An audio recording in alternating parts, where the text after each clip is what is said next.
this is the bit, isn't it? That confuses me. It's like, did we choose to come here to get this sorted out, or is this just seems a little unfair, doesn't it? That you know, where we seem to be here, and there's this parasite messing up our experience. And you know, I know in my own life, the times that I've made major changes, it was like it became more painful not to change than to change.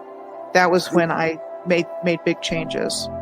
You know, it's this whole ridiculous narrative of it's an unsafe world. There's not enough for you. It's scary. Everyone's out to get you, and clearly the old civilization was completely the opposite to that. It was all about empowerment, like literally. Cosmic resonance, I think they called that one, or cosmic resonance. That's a better name. Real science. You can actually produce free electricity, and this is part of what Tesla was doing. Is the differential between the top of the spire to the ground actually creates an electrical differential that you then connect to another wire that goes into the ground, your grounding. Put that into the third phase in your circuit, and then you have a bell ringing circuit, and that actually produces plasma electricity out of the air. It's real technology. These things actually function producing electricity. It's crazy. The movies are the truth and the news is the lies. They've completely flipped it. You know, when you look at everything with new eyes and you come across information like she was born into a very wealthy family with elite connections, you know, it means something very different now to me than it would have even a few years ago. And it's our free will that they've really also messed with, because we've been lied to and we react based on lies. Just getting their independence and end up in civil wars for 20, 30 years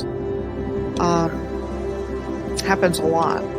Because we keep choosing to pick up the gun and use it on ourselves instead of building and uniting and accepting that we are one people, one spirit, one harmony, on one plane that together, united, can achieve anything we dream of. So do you want to, wake up, or do you want to just keep going along because the change is too difficult? And then give them pieces of information that they will then pursue themselves and look into, and then they'll wake themselves up. I was going to mention it's the whole red pill, blue pill of the Matrix. I mean, that of the movie. And you can consider that movie as a documentary because they're telling us something about what's happening here. So do you want to, wake up, or do you want to just keep going along because the change is too difficult? Wake up.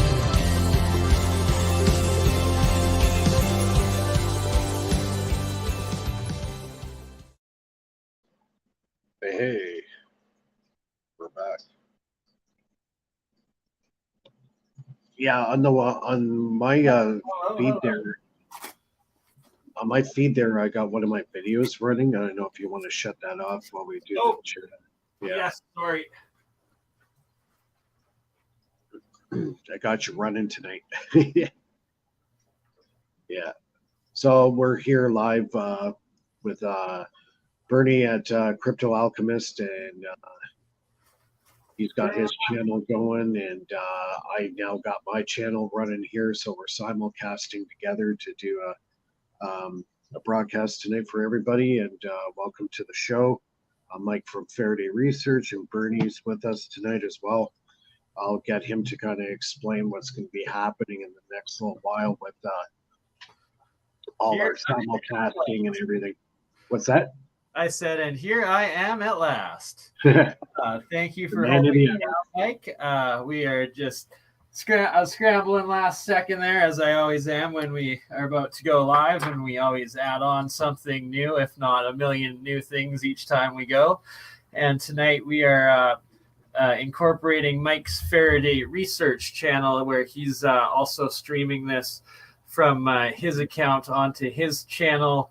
And we've essentially got two streams at once going to multi-channels instead of the one stream going to multi-channels that we regularly do, and just integrating things in where next time Mike will be we will be in one giant StreamYard room where we can add Mike's channels, like both your YouTube as well as your Facebook there, into the broader spectrum like I am right now, where I'm currently streaming to my own YouTube channel, well, my backup channel, Crypto Alchemist. My main channel is still suspended, as well as my personal Facebook account and my clothing line Facebook account. And then they shut that down too? No. That's what we're currently streaming to. Okay, good. My personal Facebook, where it's like maxed out at like 5,000 people, and then my clothing line, or personal, or not personal, the company public figure / company artisan something or other account on Facebook. So I have 2 accounts on Facebook, basically, is what I'm trying to mumble out of that word sandwich, that both are being streamed to, as well as I have 2 Twitter accounts. Just the first one is my backup at Bernard Conkin, which was also my YouTube, that was terminated falsely. And then my main Twitter channel at BurnEye Minds 3R1, because Twitter decided to cut it off, and instead of giving me third eye, it just went 3R1.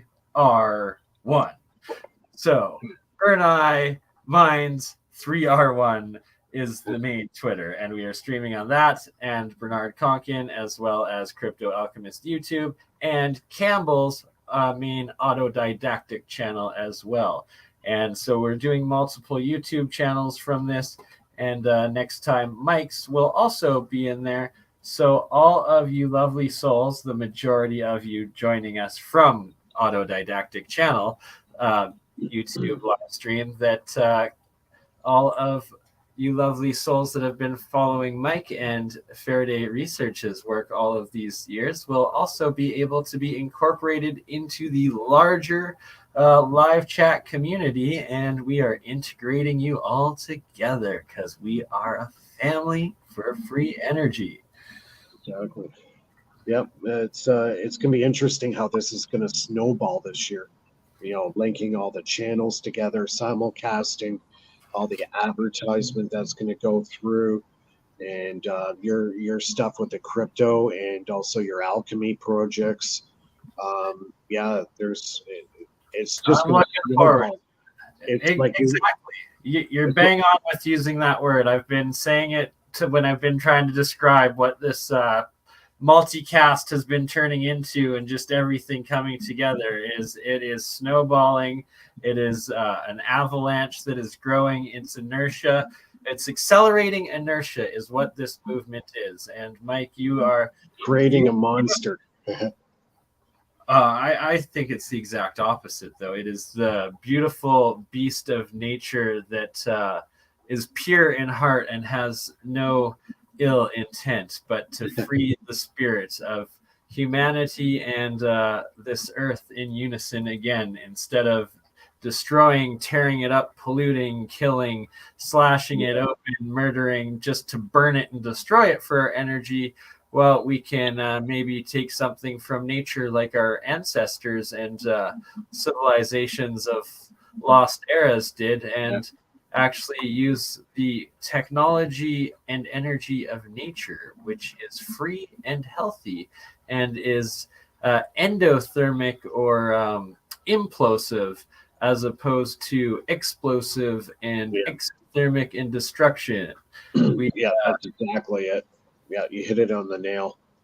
Yeah, we've always been making our energy based on explosion. And all the energy that we're working with is implosive energy, which is a cleaner form of energy. And also, if you get it right, if you got the right stuff, you can make it infinite energy. Now, you can't get a free lunch. So the energy is already there. It's there to grab, but we have to learn how to grab it and utilize it. Exactly. And like you said, there's no free lunch. You have to do the work. It's like the universe will provide the materials or the energy for free, but like anything that is success in life, you have to put the work in to build it yourself, because if you want a job done right, you have to do it yourself, because nobody else is going to. Because right now the only free lunch we know of is solar, wind, and hydro.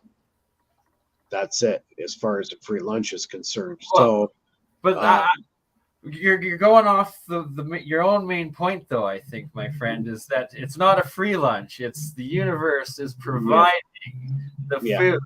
It's us to learn, and that society has only accepted that the food being provided or that energy being provided is from solar and hydro, when in fact there's free energy every way, whether you want to look at it from wind, from solar, from hydro, from cold nuclear to normal or medium to the hot fusion, whatever it is, that's all free from nature. You just to build it yourself. Well, I think most people, they want to see something in front of their eyes.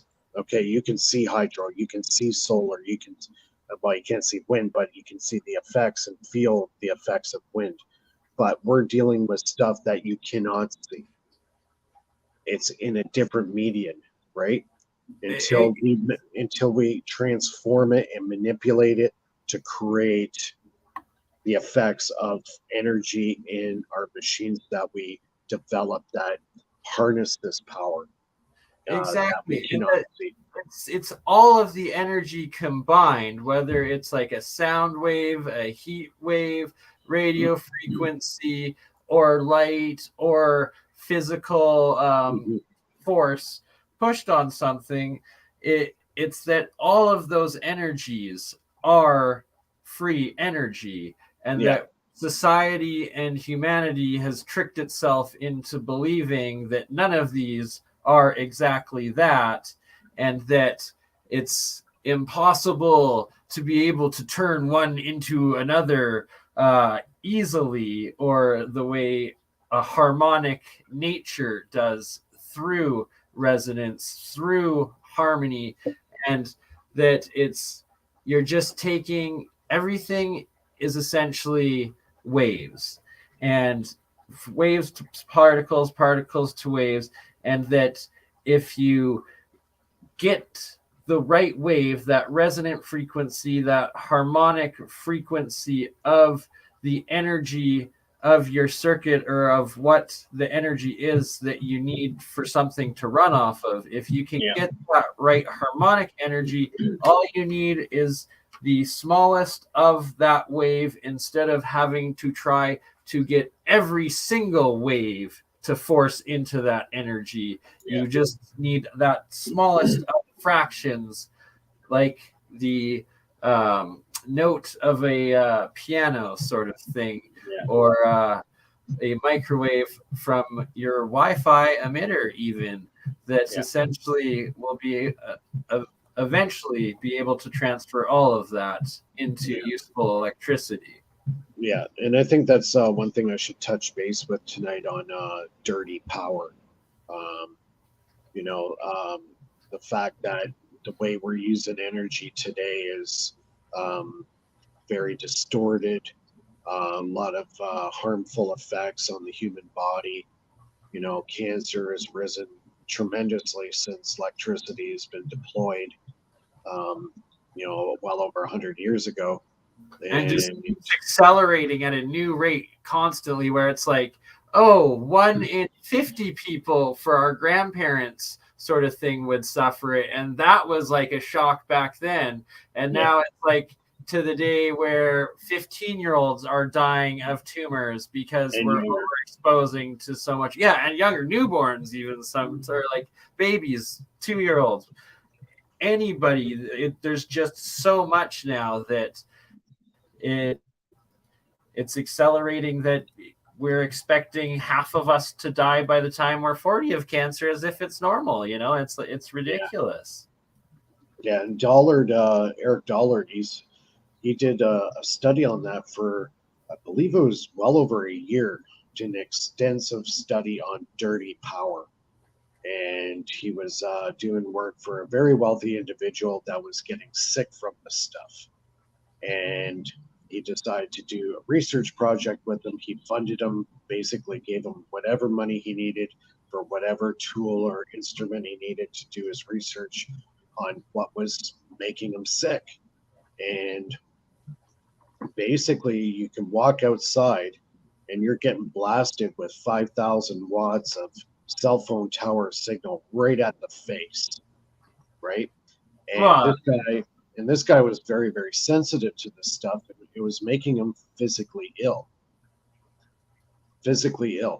And I've heard of even kids in the schools in Canada were getting sick from all the Wi-Fi in the schools. So the 5G Wi-Fi, right?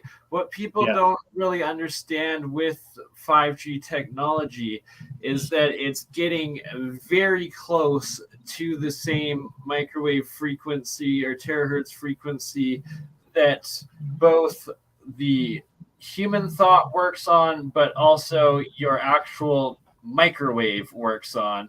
And it's like, it's 5G is essentially in between, right? So it's like we're going to go into technology that can essentially program or destroy all of us and make us hear anything that's going on in that frequency in your head, thinking, you know, that it's the devil himself talking to you, or just give you an instant tumor because you have that Wi-Fi router in your office room, which is one room over from your bedroom, which the exponential or the I can't think of the right term right now, but the frequency waveforms traveling. The closer you are to your 5G emitter, especially, and when saying that, the cell phone is also the 5G emitter. So when you're wearing it on you, say if you have it in your pocket, in your pants, and you're a young strapping man, but you're keeping your phone, that 5G emitter, next to your testicle sperm makers for, you know, a year. And then you're wondering why you're not able to have kids by the time you're 20. Yeah, exactly. And you know, if I think, you know, my generation, I'm a little bit older than you, and you know, I knew the world the way it was before cell phones, before computers. You know, I was born in '73, so I was born way before all this stuff came out. You know, it wasn't until I was about 8 or 9 years old that the computers came out, but the internet still wasn't out yet. And then around 1990, it was a home phone. Yeah, it was a home phone on a cord, and it was not wireless. It was hardline wire. And, you know, it was just a different life back then. You know, I don't know how old the audience is, but, you know, I was born in '73, and, you know, I was around way before all this stuff started happening. And then, 1995 rolled around, and then the cell phones, the internet was born, and then the Wi-Fi came out in the mid 2000s, and it was one stage after another, and I started seeing society and you know, the social media things started. So even that snowballed. It really, really changed the world as we know it, right? So I think that's one of the biggest things that we have to worry about now is this dirty power. And Dollar was talking about this. Guys are saying that you're echoing, Bernie. I don't know if it's because of me or not too sure what. I believe it was echoing on your podcast on your channel, and what I was figuring before, what we were discussing before we went live, I just muted it now, so we'll see. Please let us know in the chat on Faraday Research if I sound better now or if you can't hear me at all, but I think this might have fixed it. I hope so. We're still trying to figure it out, but we'll get it eventually. It's a learning process. Exactly. Exactly. It gets a little complicated, right? I'm a little bit old school, so Bernie's kind of got the edge on me on the tech here. So, Even my 9-year-old, she knows her way around a computer like you wouldn't believe. It's like they're born into it now, right? It's crazy. And so I'm 36, so it's like in high school, all there was pagers. We didn't quite have the cell phone. Yeah, the pagers was the first thing. I remember my first cell phone. Oh my God, it was the old Motorola flip phone. Right. The battery didn't have text, but it didn't have a text, did it? It was like there's like the 9 buttons or it was all analog. 11, it was completely 12, analog. 12 buttons, yeah, completely like beep beep beep. Yep, this was before PCS even came out. You know, it was analog, and it was a totally different sound completely. And then when PCS came out, and that's when eventually they started. I think at the Motorola V Dot was called, and that was the first phone I had where you actually could do text messaging. So that was so revolutionary, wasn't it? It was like, really changed the world. I had a friend who was doing it. I was watching her and going, "What is that? What are you doing?" She goes, "Oh, I'm texting." And I go, "What the hell is that?" And then she showed me, and I go, "Wow, that's cool." And I go, "That's going to change things. Why call and talk to somebody when you could just text them, and you could be doing stuff with your family or whatever, and you could text away and not get interrupted by anything." So yeah, I seen the text messaging thing really gonna revolutionize the cell phone era, and I was right. And even when I met my wife, and we were texting like crazy, like we were doing like I think well over 4,000 text messages a month. It was like really hilarious how many texts we were doing back and forth. And so yeah, you know what? It keeps going back into this problem with a lot of dirty frequencies, and Dollar was talking about it. I heard one interview in the I think it was last weekend. He was talking about the way the power grid has been modulated has been completely wrong. You cannot modulate a frequency properly with electronics. It only could be modulated properly with an analog system. So, say for like the power grid, okay? The power grid's all controlled and modulated by electronic control system that feeds the power. Now, he was saying if I was going to build a power system to run the grid, it would be completely analog. And back in, I believe it was the early 1920s, Steinmetz, the mathematician, he designed a special motor generator that was a 3-phase system that is completely modulated properly in an analog form. And because of this better control of frequency, you could pump, say, 40,000 volts through a power line, and you could put an AM radio right beside it, and you won't have any static. And you cannot do that with the present day system that we have now. So I have that experience all the time. I come home from work, I drive through the section of the city where I live, and there's power lines, and the second I go through there with an AM radio, all I hear is white noise, because the magnetic field interference created by these high voltage power lines it's dirty power. It's emitting such a huge amount of electromagnetic interference that it will scramble any radio. When you get into the FM band, not so badly, but you can really notice it in the AM band. But this energy is not good for you, especially if you live near a power line like that. It's definitely not good for your body.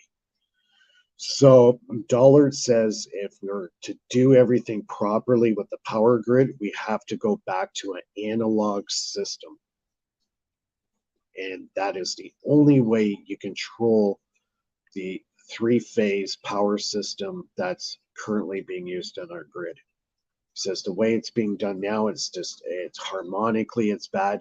And that's why some of these substations, they have transformers that for some reason they just go kabooey and they blow up into a million pieces and throw an arc about 30 feet long.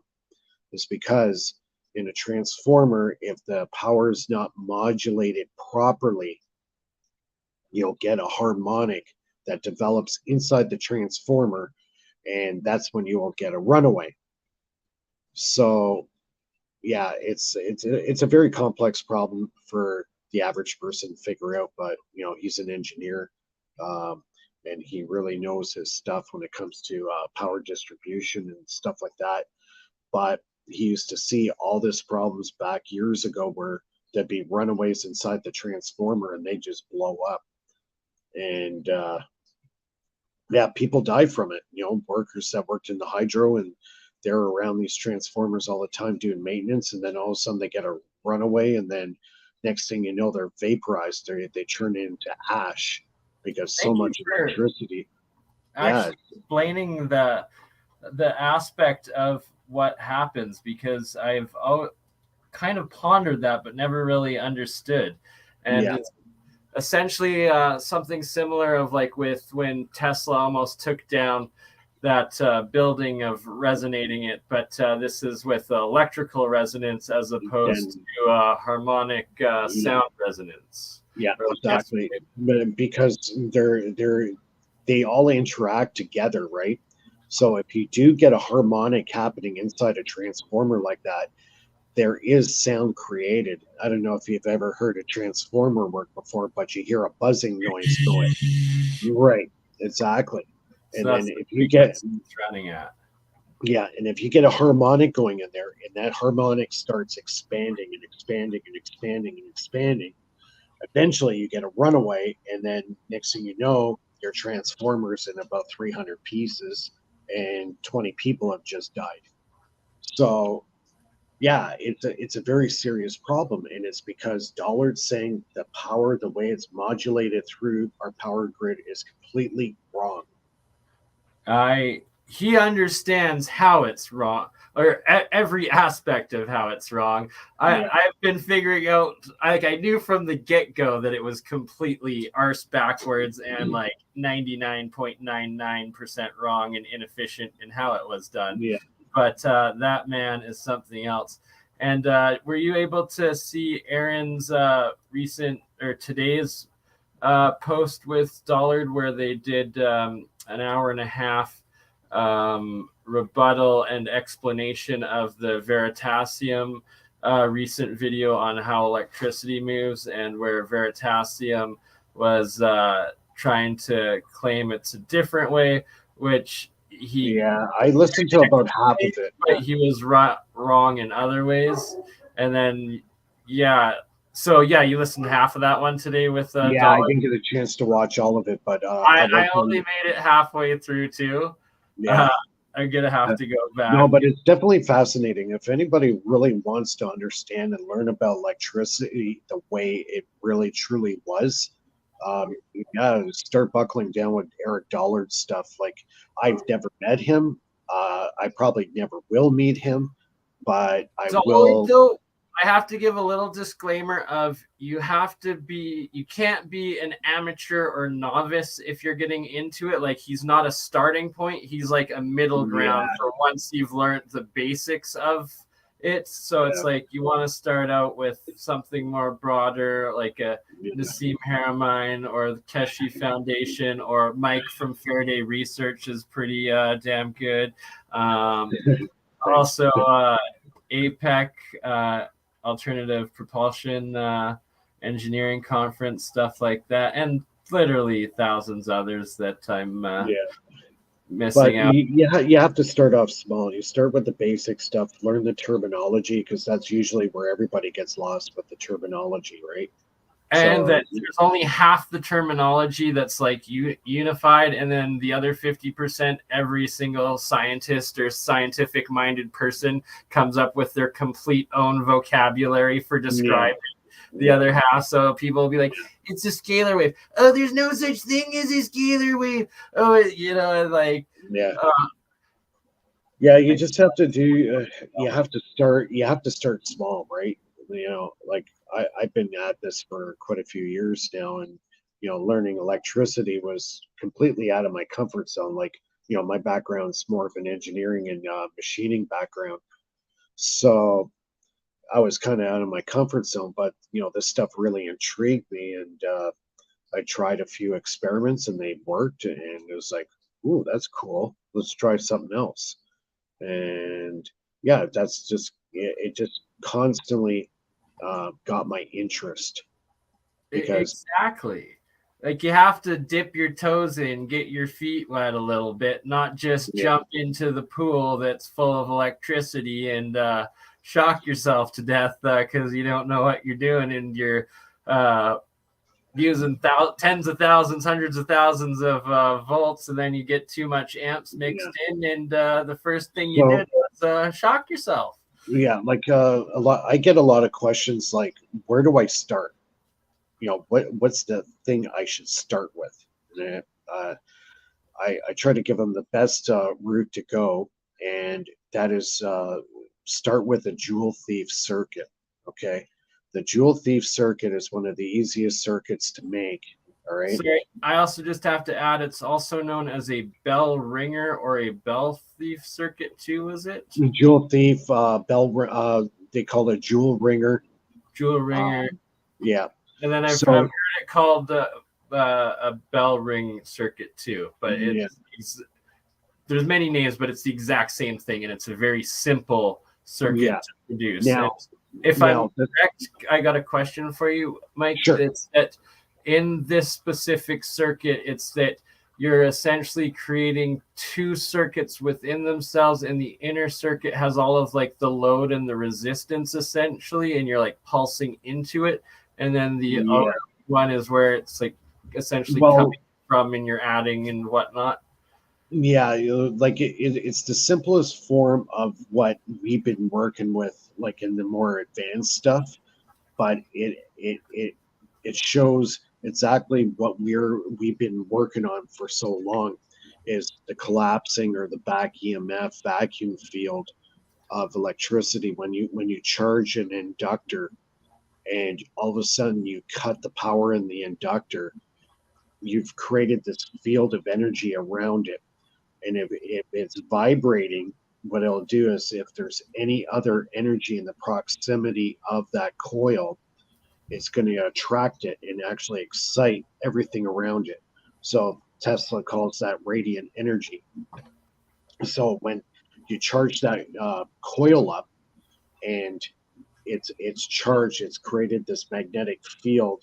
All the electrons and all the charged particles that are around it are now getting attracted to this coil. So when suddenly that transistor shuts off and that field that you created now collapses in on itself, that's where the over unity comes. And if you can understand the workings of a Joule thief circuit, that's a very, very good starting point for anybody who's getting into this. You have to understand what's happening with the coil.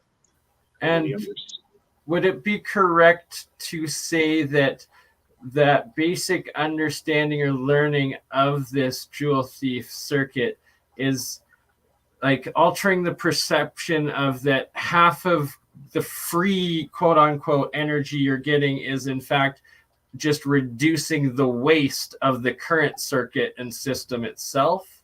And then from there, you can work on more advanced ways of increasing energy into your more efficient, less wasteful system. I hate to say like we're creating energy. We're not. The power's already there.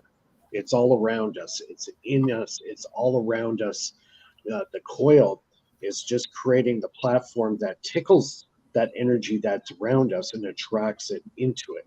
And as soon as it grabs that energy that's around us and gets it in that field, now we've got it. Okay, we're not creating anything. Okay, I want people to understand that. It's just wasting less or adding more. We're attracting what's already there.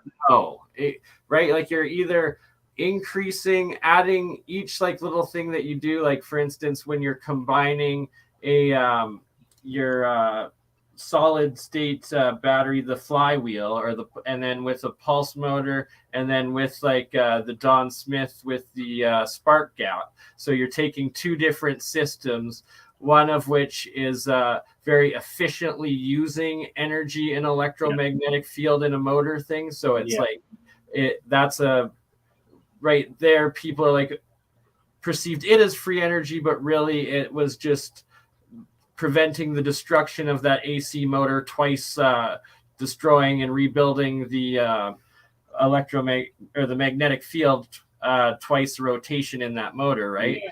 So that compared to a DC pulse motor where it's like 99.6% more efficient, therefore it's like we're not creating any energy, it's just not wasting and using exponentially more energy. And then there are other ones like the pulse, like the Don Smith plasma spark gap, where that one you are taking resonant energy from the environment, and then you're transferring that into your already created Joule Thief circuit that's already way more efficient. It's not putting all the electricity in that circuit up with all the resistance where it loses energy to heat and stuff like that. You're reducing extra load, extra resistance. So that's the first step. Then the second step is how you like store or put the energy through that circuit on your efficient load circuit sort of thing. And then the third step is adding in your resonant energy in the right frequency or the right electrical waveform that your now efficient load circuit system. Well, that's like to start. You said a lot of stuff there. You know, sorry for that. No, it's okay. But see, I think where a lot of people get a bad impression is by saying free energy. Okay. Free energy is a term that I really don't like using. If most people ask me what I really make, I'll say I make energy harvesting machinery. Okay. I'm not making energy. I'm harvesting what energy is already there. Okay. You cannot create energy or destroy it. Okay. It's there. And it's there for us to take. We have to design machinery that can harvest this energy. Okay. Now, a lot of the energy devices that I work with, you have to take a little bit of energy you already have and use it to harvest more energy back in.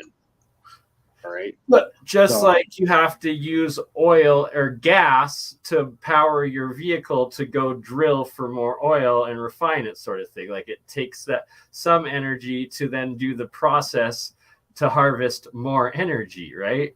And it's I see free energy as solar energy, as wind energy, as hydro energy, or like energy that you're able to build something and harvest it for free. Like that's right. And that's exactly right. 0 point energy that people will construe.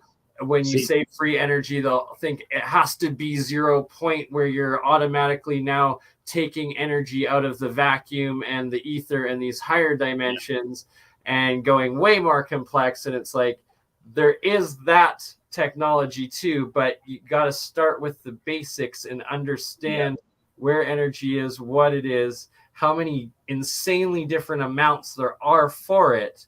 And from there, then starting to apply and transform and use each type into the other. Because like if somebody were to ask me right now, well, what do you consider free energy to be? And my answer would be very, very simple. Energy you do not have to pay for. That's it. Okay? As far as free energy as meaning that you're harnessing energy for free, no, that's where everybody goes wrong. Okay? All the free energy means is energy we do not have to pay for. That's it. Nothing else. What we make is energy harvesting machinery. Okay? So that's where I stand on this free energy thing. Okay. As well as energy saving, like the battery or the capacitor sort of thing, like and energy efficient or like That's all part of non-wasteful harvesting. things. That's all part of harvesting, right? So it's a matter of how good our tech is will make it harvest as a very high efficiency of energy, and it's going to have the least amount of resistance in the system. And eventually, someday, we'll get into superconductivity. And when we achieve that, then really you could say we've done it. But we're not there yet.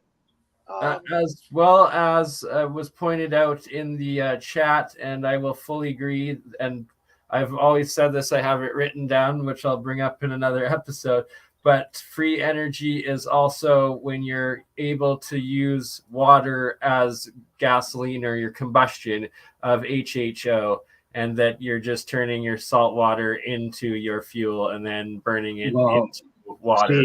See, if it was Eric Dollard answering it, he would call that energy synthesis.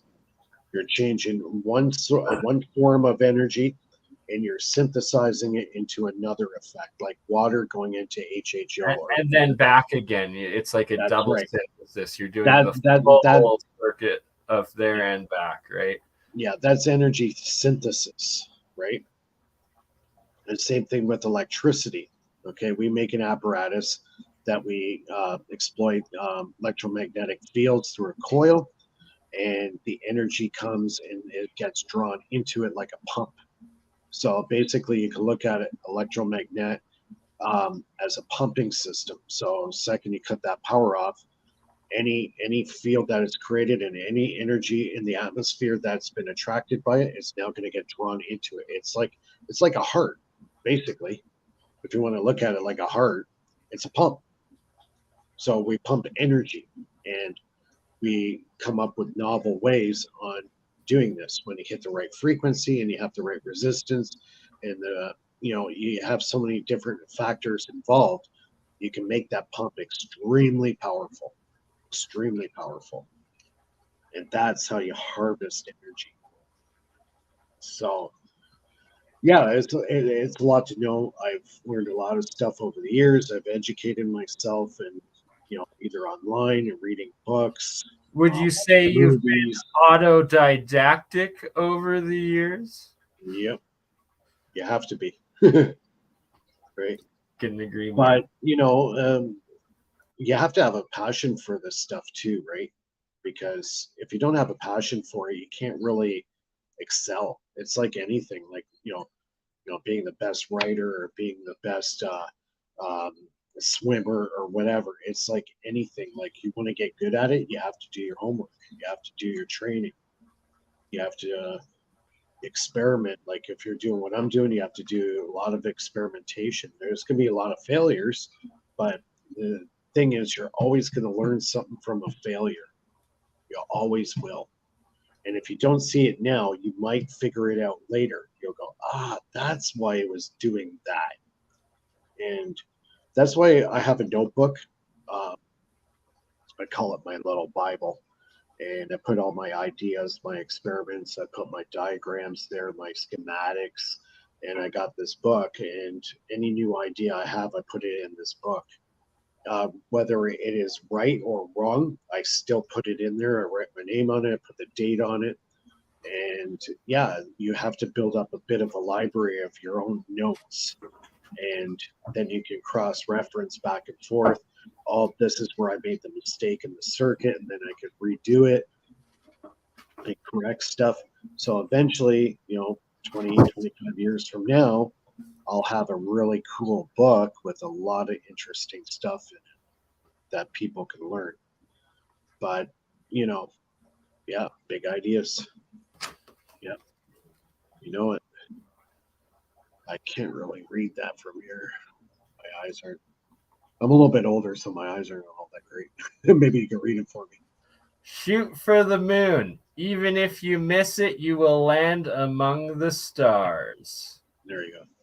And of course, it is all of my scientific notes and experiments and ideas that I have been writing for, well, exactly like you just described. Right? You got to figure stuff out on your own, draw your own little diagrams, and you got to find what appeals to you, and that's where you start with. That's the field you go with, and that's what you'll accelerate at, like you said. See, like what will happen with a lot of guys that are really deep into the stuff that I found, you'll start in one direction, and then all of a sudden it's going to lead you in another direction, and then a couple weeks later, then it's going to lead you into a different direction, and then you're going to go, oh my God, what am I doing? Like, what direction am I going in? But those different directions are actually pieces of the puzzle to actually solve problems with the initial project you're working on, because it does branch off into certain areas, that might not exactly be on, the course that you're really going on, but you have to investigate these different avenues because they're going to give you clues on what you need to take your project forward. So yeah, like it's a long process, like some of these guys have been doing it for over 40 years, right? It's a lifelong passion, right? Life is, you learn every day and you teach every day, and it's never a failure if you learn the mistake, or it's never a mistake or a failure. Wow, I'm forgetting my actual words. I came up with it. But as long as you learn how to do it right for the next go, or you learn from it, it is never actually a failure or a mistake, because it's something you're going to learn. Yeah, because there's always a clue.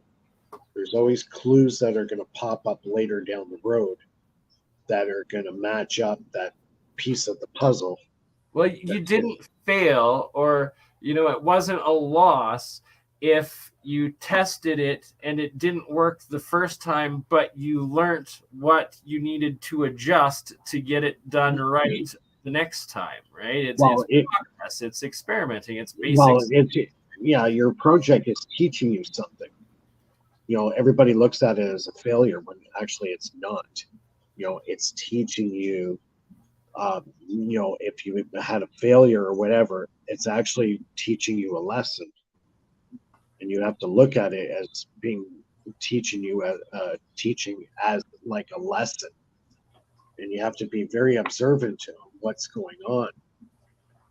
I've had many projects where, things didn't exactly, I didn't get the result I wanted.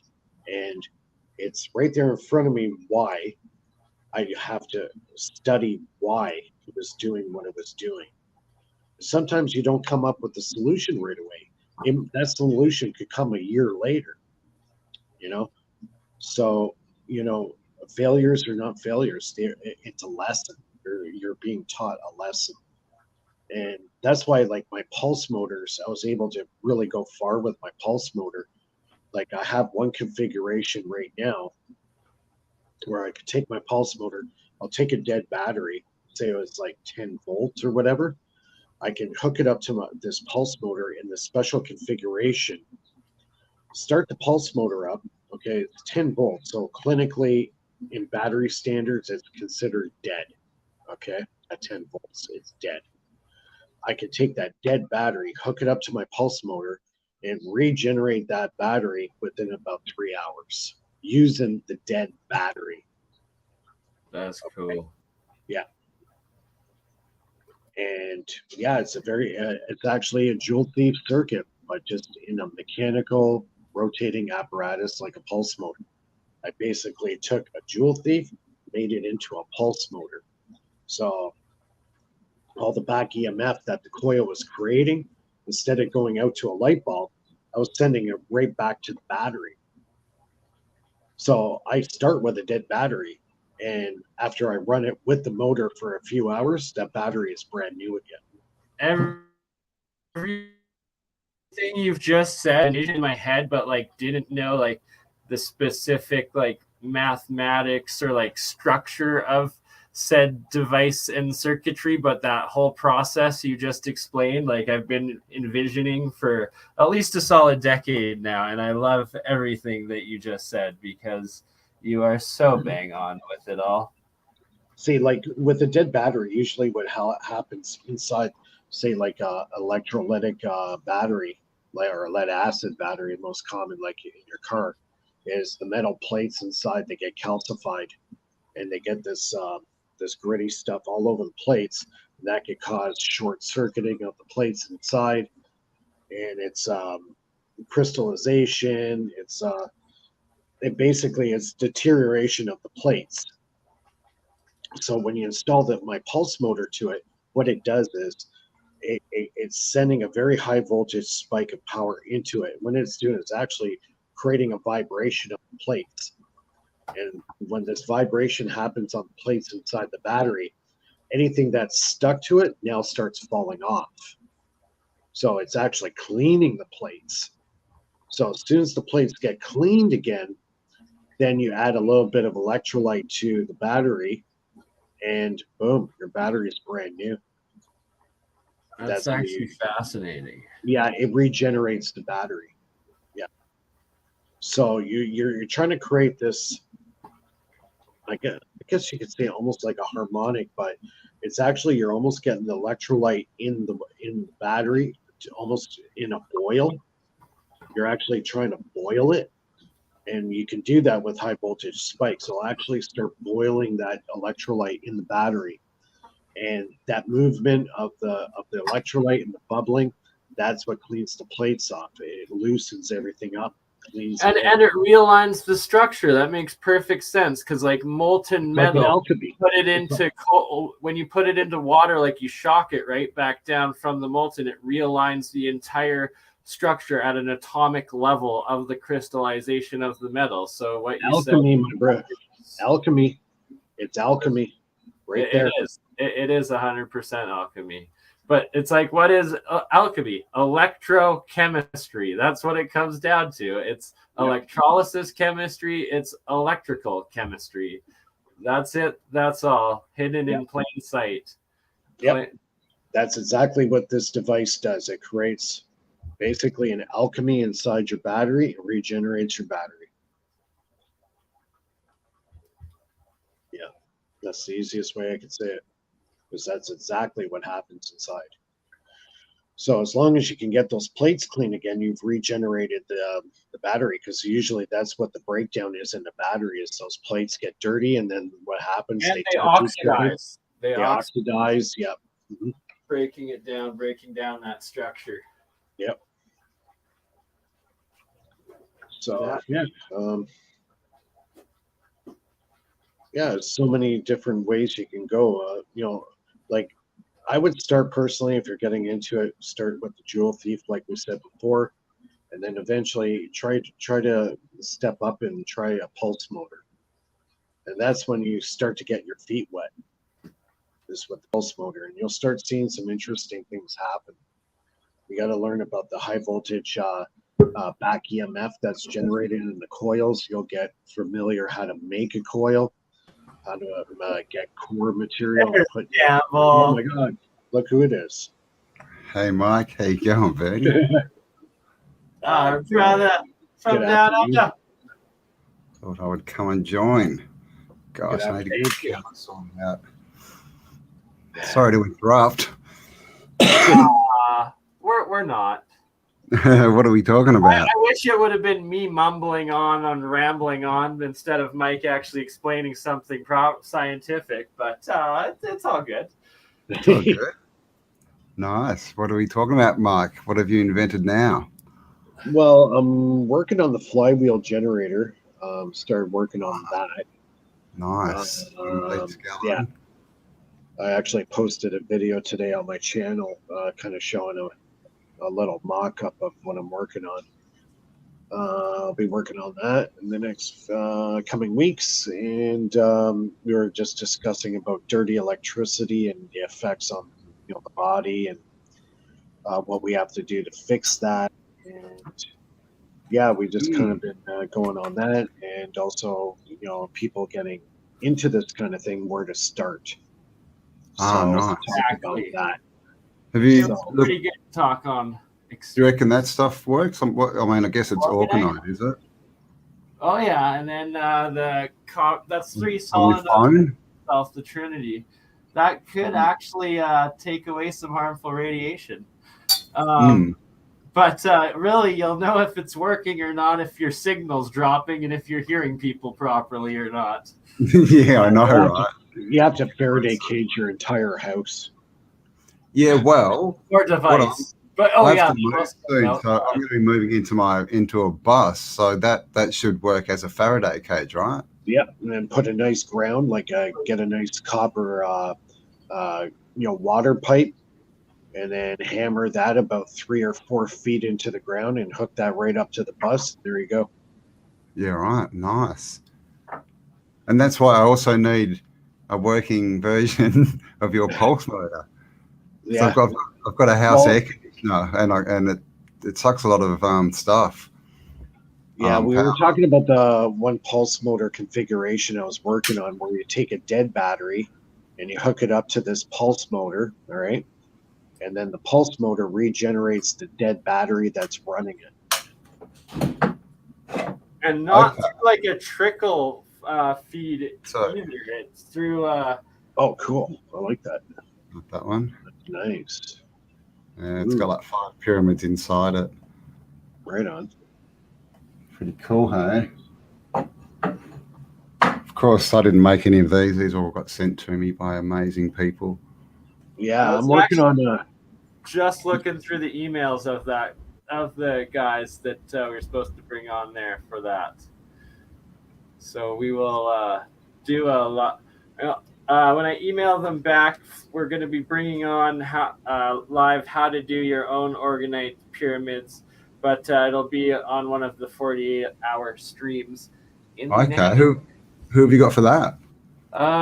You actually forwarded me the emails a couple months ago. Oh, I did? Okay, cool. Yeah, okay. So it's probably Cameron then. Yeah, cool. He's good. I believe so. Yeah, nice. Awesome. Yeah, about radiation too. I was talking to Kelly, Kelly Jones, and she was in Melbourne, and she ended up had a flu type thing for 2 weeks, and she couldn't get rid of it. Yeah. And she went camping, and she said as soon as she got out of the city limits, it all disappeared instantly. Yep. Yeah. It's the dirty energy. Yeah, yeah. What's Hippie saying? Check out the channel I've just linked. Includes information on frequencies. Tech in armor. Oh, I've just been looking into armor, Hippie Shake. Awesome. Where's the link? Can't see it. Where? Oh, you'll have to post it again. And to answer earlier, and Campbell, I would like your opinion on this. She was asking if we think that they cracked and destroyed all the bells because they were some sort of like toxic weapon, but I think it was probably the opposite, where it was a healing resonance device, where it was either powering or healing or a bit of both or something like that. Well, they were probably like a start mechanism for the resonance. Guys, I'm just going to step up for a quick smoke. I'll be right back. I'm kind of dying. Yeah, no worries. Yeah. So the bells would have started off the resonance, and the organs as well. And so I reckon, they were everywhere. All the old photos, you can see them in the belfries and that. And then the other big thing is they destroyed them all in the wars. Like World War II, they went and there's photos of like just massive fields full of these bells that they've just collected and smashed. So, and the other thing is they can't make them anymore. They were made from a certain type of brass. And apparently, again, like everything, right, they lost the recipe. And some are pure copper, but they just can't make the copper that pure or in that crystal, in that nanostructure, that plasmatic structured layer. And to get some of the bends and some of the stuff in there, it needs to be a certain type of copper and a certain thickness. And like Da Vinci as well. Da Vinci's paintings are like micrometers thick. Like it's not hand. They're No, not it's hand impossible. painted.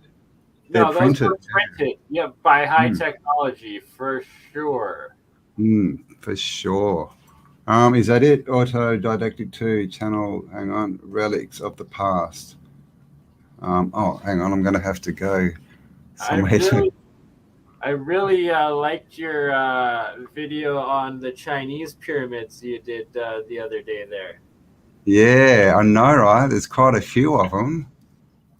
Yeah, DC is more of a brute force type Sorry. electricity, right? That's why How's the sound for that? You know, it has its inefficiencies. Not too bad. It's a bit sort of background, but. Did that stop the sound altogether? The most efficient now. Yeah. Not still here.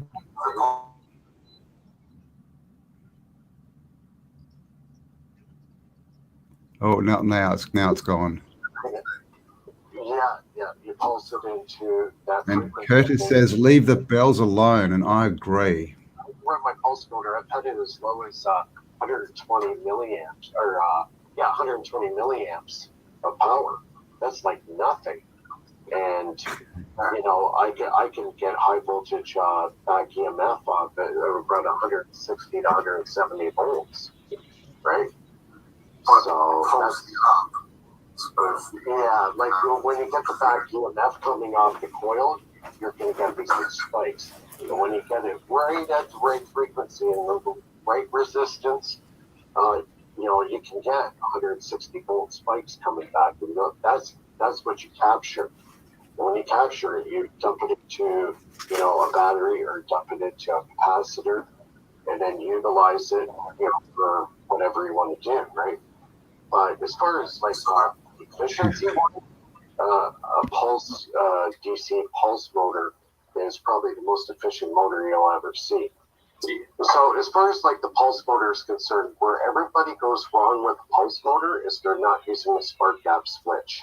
Okay, and the spark gap switch, if you're utilizing it properly, it basically negates the Lenz's law. Okay, so Right, thank you. If you have that whole circuit in resonance with itself or very close to resonance, and then the spark gaps that you're adding in, Mike, are turning that circuit into an open higher circuit dimension endothermic reaction where it's taking the energy out of the environment, whether it's using radio waves, sound waves, or heat waves. It's taking some sort of that energy and then adding that into the amplitude of that resonance sequence. Right, like basically a voltage doubler. If you put spark gaps together, you're even going to get even more power coming in. So the more power you can add to the system from an exterior source like counter space, as you know, the spark gap is creating, that is basically what's going to save your dipole. You know, it was like this, you know, 100 years ago was unheard of. This would be like, you know, Star Trek stuff, right? And Tesla seen all this 100 years ago. You know what? Okay, he can have transistors and stuff, but he was using a spark gap. But he started realizing the spark gap, there was something really to this. And he was getting an excessive amount of power. Were coming back through a spark gap, and that's why his earliest rotary spark gaps, because they were bringing in such a huge amount of potential into the system that, you know, at first he did not know where is this power coming from. Was it coming from the antenna? Was it coming from the coil? Or was it coming from the spark gap? And he finally realized, you know what, it's really coming from the spark gap. Not all of it, but a great portion of it. The excessive amount of voltage that he was creating was coming through a spark gap. So he started figuring, you know what, there must be, you know, this power is coming from counter space.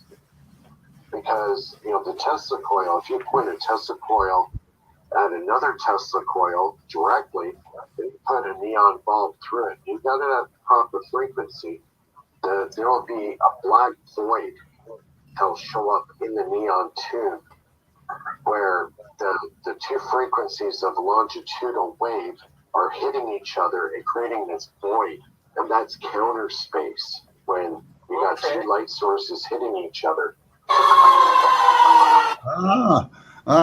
God. Sorry. Have you been fighting fires like quickly, Bernie? What? Have you run out and quickly been fighting fires? You look like you're a firefighter suddenly. Green and black? Oh, is that green? I was just looking at the yellow. I was going to say bumblebee, but then I thought. Bumblebee. Are you the kid from that Blind Melon video clip? I remember I liked like that depressing Blind Melon music for a little bit in junior high school. I only heard one of their songs. Wasn't it? Oh, No Rain. Yeah, okay. No. Yeah, I thought it was happy. Too. It sounded happy. Maybe I should read the lyrics. Everyone's talking about bells. There were some interesting things, and I forgot what they said. Global Vision. Now, Jim, is Global Vision back? Is he? I've lost his channel. Is he still called Global Vision, and is he making videos again? Because he was very cool. I'd like to see. Do you see that, Mike? He bought a metal ball in Bangladesh and had it tested at Moscow University. Oh, that video is a couple years old, at least. I think it's. Oh, is it?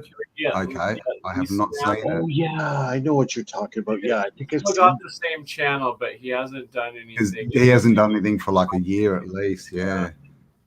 There's a lot of guys out there that haven't posted in a long time. They were onto some really cool stuff, like Gerald Morin. He's another one. You know, he had a lot of good stuff, and then he just kind of dropped off the radar. Yeah, that rings a bell. That name. He got funding, and it's because we've shared it at him a couple times before on here, Campbell. He's in Montreal there, and then he started working with the Chinese. I think he got some Asian investors or something like that, and then was just like so fed up with all of like the trolls over here that he just disappeared. He either went out east or he decided he wasn't doing social media until his project was fully finished. Yeah, I think he just felt it was too many distractions, right? So it would lead to some epic rants, though. Let me tell you. Epic rants are good. What else was I was just about to say something? But from my experience, it's been pretty good. You know, it seems like I did have a couple of trolls that were on my channel, and they seem to have disappeared now. So most of the stuff I'm getting now is a lot of positive feedback, right? And that's what I feed off. I feed off good positive feedback that keeps going, right? It's positive energies. That's it. And as long as you got the positive energies, you keep going. It just keep building on it, right? Indeed. Yeah. And anyone who hasn't subscribed to Faraday Research, jump across and subscribe and like and share it around. This is sharing is cutting edge. Well, I'm pretty well global now. Thanks to you guys, I'm pretty well global. I've got global. All right. Yeah. I've got people all over the planet tuning into my YouTube channel now, which is really cool. Majority of it still in North America, but I am reaching out to Russia and China and Netherlands is another good spot. Australia, where else? Czech Republic, Serbia, all over. Really even South America, Brazil, all over the place. So yeah, Yeah, I've got people from Nepal. I was speaking to someone from Nepal the other day. It's just Indonesia, Indonesia. Yeah. And that is why YouTube truly is amazing. And despite the fact that they terminated my channel, YouTube is asshole. Still love you, YouTube. You. Yeah.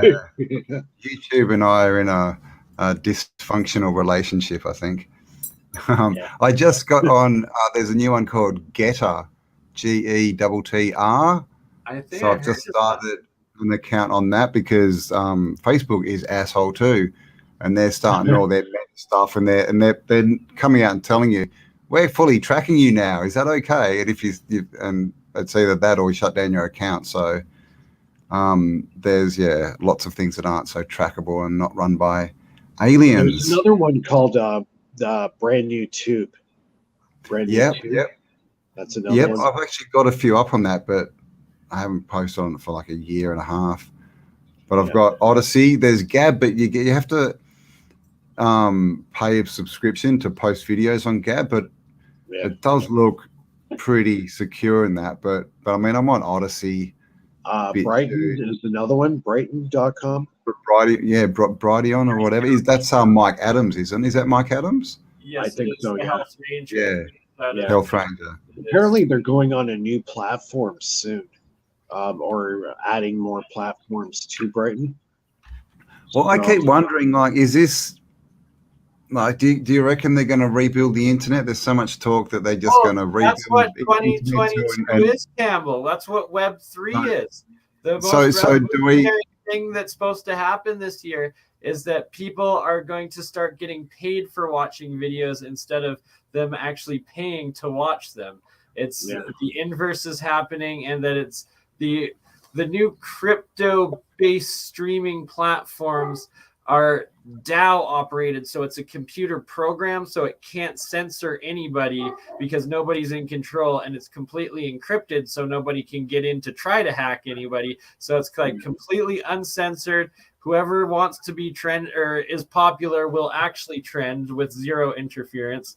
Well, like the honest truth will come out, and you'll get paid for what you watch, and then whoever is watching or getting watched for the most value will also get paid. It's Web 3. It's the most revolutionary thing.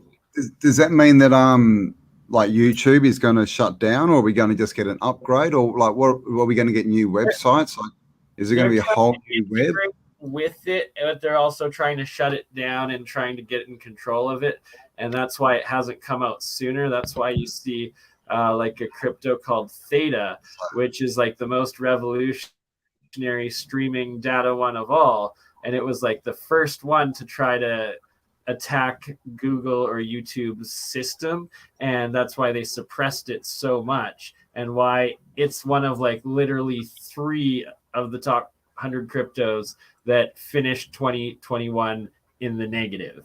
And it's because the institutions are fighting for their lives, but it is supposed to change. So basically when that comes out, that's going to be the death of like YouTube and Facebook as we know them at the moment, like, because people will just go, well, change or I'm out of here. Everyone will just leave en masse, won't they? Yeah, there's going to be so many more avenues and options to go to, right? Well, the thing is, I mean, because of what's happened in the last 2 years, a lot of people rely on YouTube for revenue, you know, to survive. And so it's like, I don't like them, but I want to get rid of it. So if there's another place you can earn revenue, that's what I've been saying for months. As soon as Odyssey or BitChute get advertising or some kind of revenue, then YouTube's dead. Yeah. You know? Yeah. So let's hope that happens. It's like having one cell phone carrier, right? Yeah. So as soon as you get other competition in there that offers right. better, then, you know, the playing field becomes more level, right? It's a good point. Yeah, that happened back sort of 20 years ago when it all got deregulated, and suddenly phones were cheap as, because before that, like, they were really expensive, and phone plans were really expensive, and now it's cheap. They still are in Canada, I think. They still are in Canada. Everything's expensive. You're run by bloody Castro's son, right? What do you expect? Yeah, Castro. Yeah, pretty close to it, I guess you could say. That dude, he's oh god, he's so dumb. That dude, he's just ridiculously stupid. Yeah, you can't even string sentences together.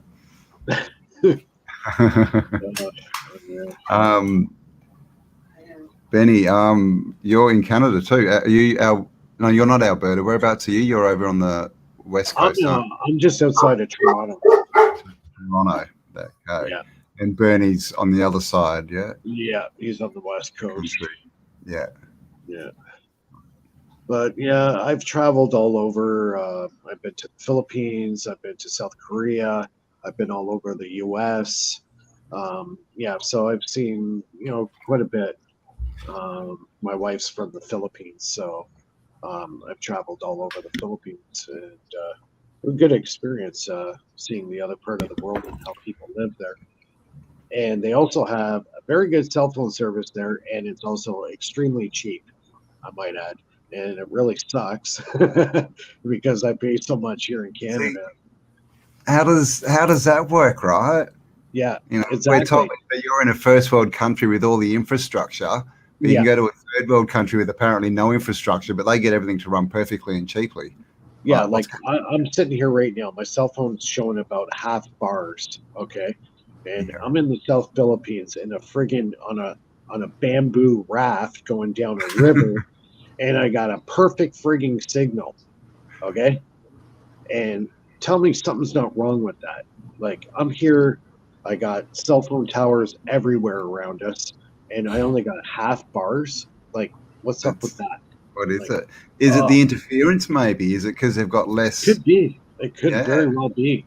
There's so much dirty power, man. Like Mm. that's what we were talking about earlier before you came on tonight was dirty power, interference. It's And Dollar studied this, and they asked him, they go, okay, if you were going to do the power grid, how would you do it? And he says, well, first of all, I get rid of all the electronics. Okay. I would go all analog. If you go analog, all that interference, electromagnetic interference, it disappears. Because with an analog system, it's doing it in the most controlled mechanical way of controlling power and generating power. And back in the 1920s, actually even earlier than that, Carl Steinmetz, he was the head of the research division of General Electric, and he came up with a motor three-phase generator that's basically all in one. It was a motor as well as a three-phase generator.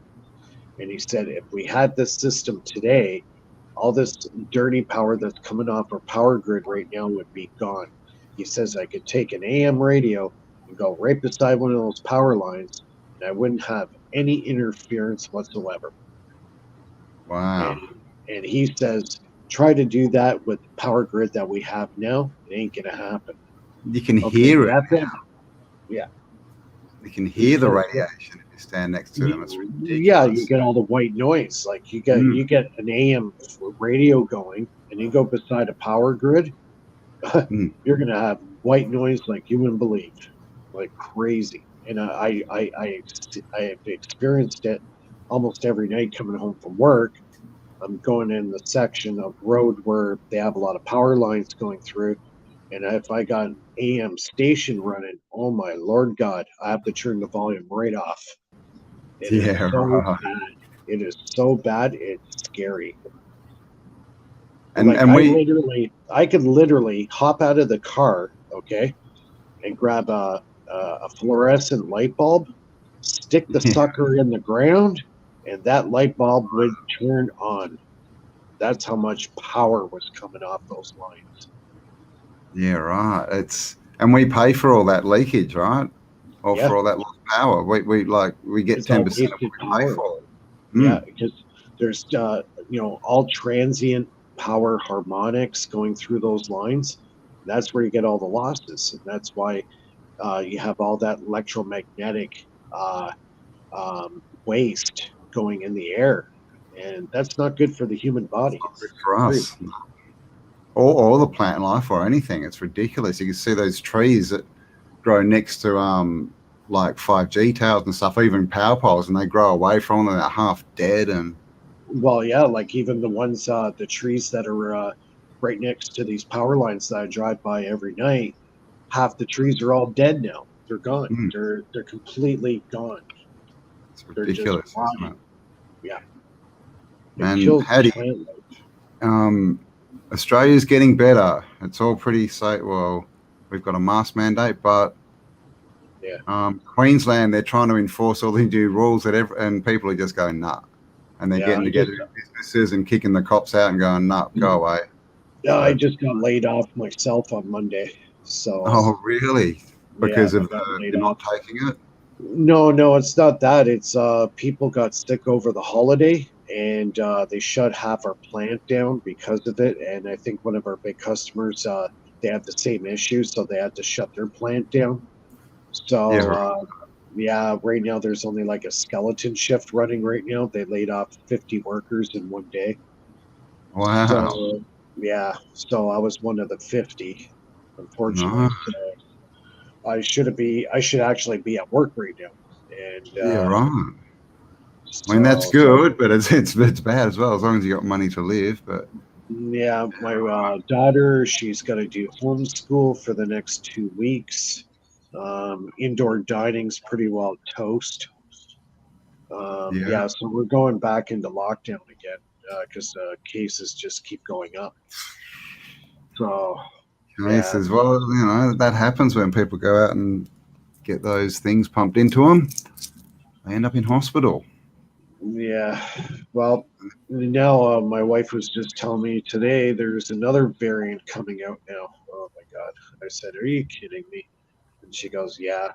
I'm like, wow, this is getting ridiculous now. It's just getting stupid. I mean, it's just falling apart. Like, it's like a deck of cards.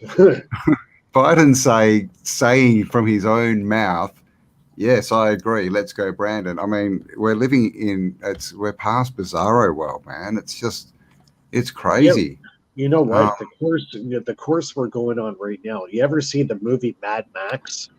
Yeah, man. That's a strange. That's our future, folks. No. And that movie was made 30 years ago.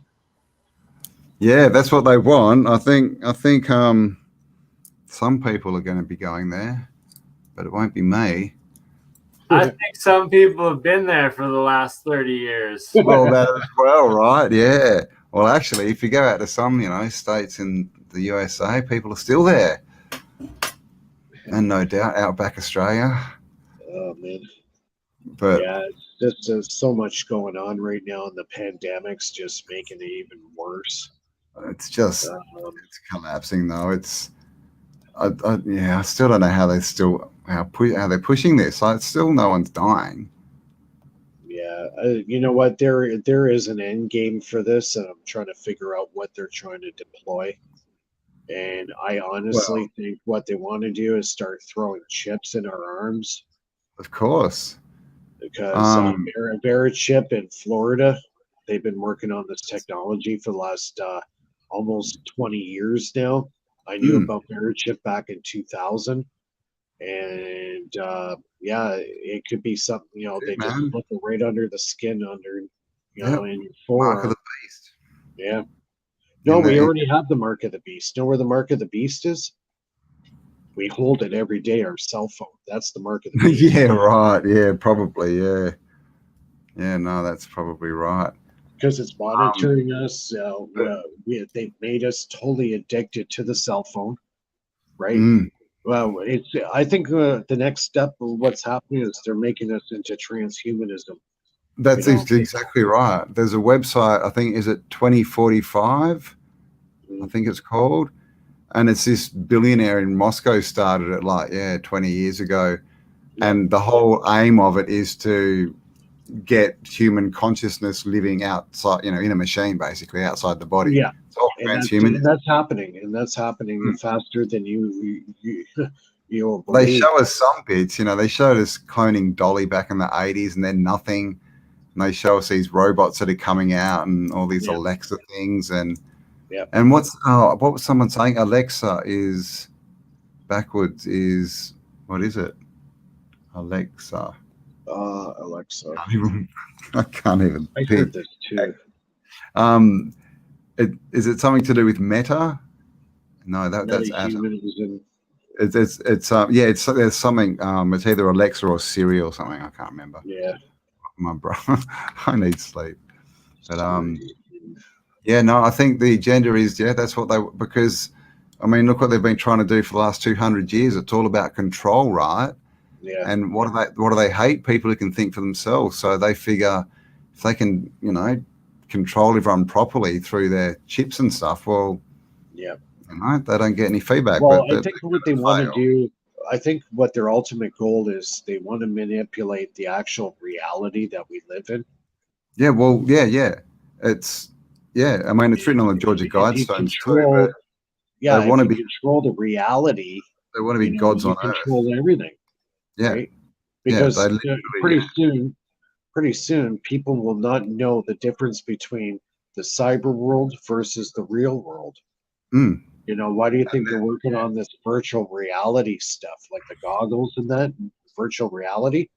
My wife's aunt has one of those pair of goggles, virtual reality, and I was totally, utterly shocked.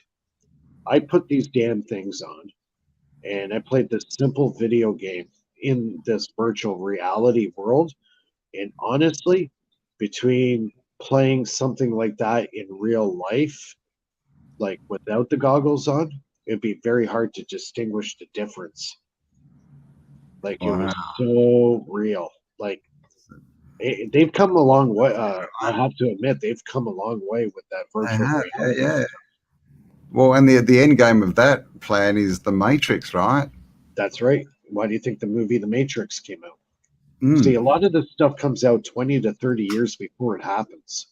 Yeah. Well, they tell us. They have to tell us because they reckon it you know, admissions them of karma and all this crap. But no, I mean, but the thing is, everyone's onto them now, so it's yeah. It was a good plan, but it's going to fail. Either that, or they're going to take some with them, and you know.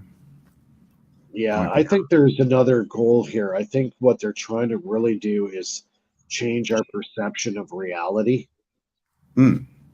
You know, if you can change the perception of reality, you can manipulate it at will, and people will go with it, right? Yeah, so yeah. I think the only thing that we have going for us right now is our own free will.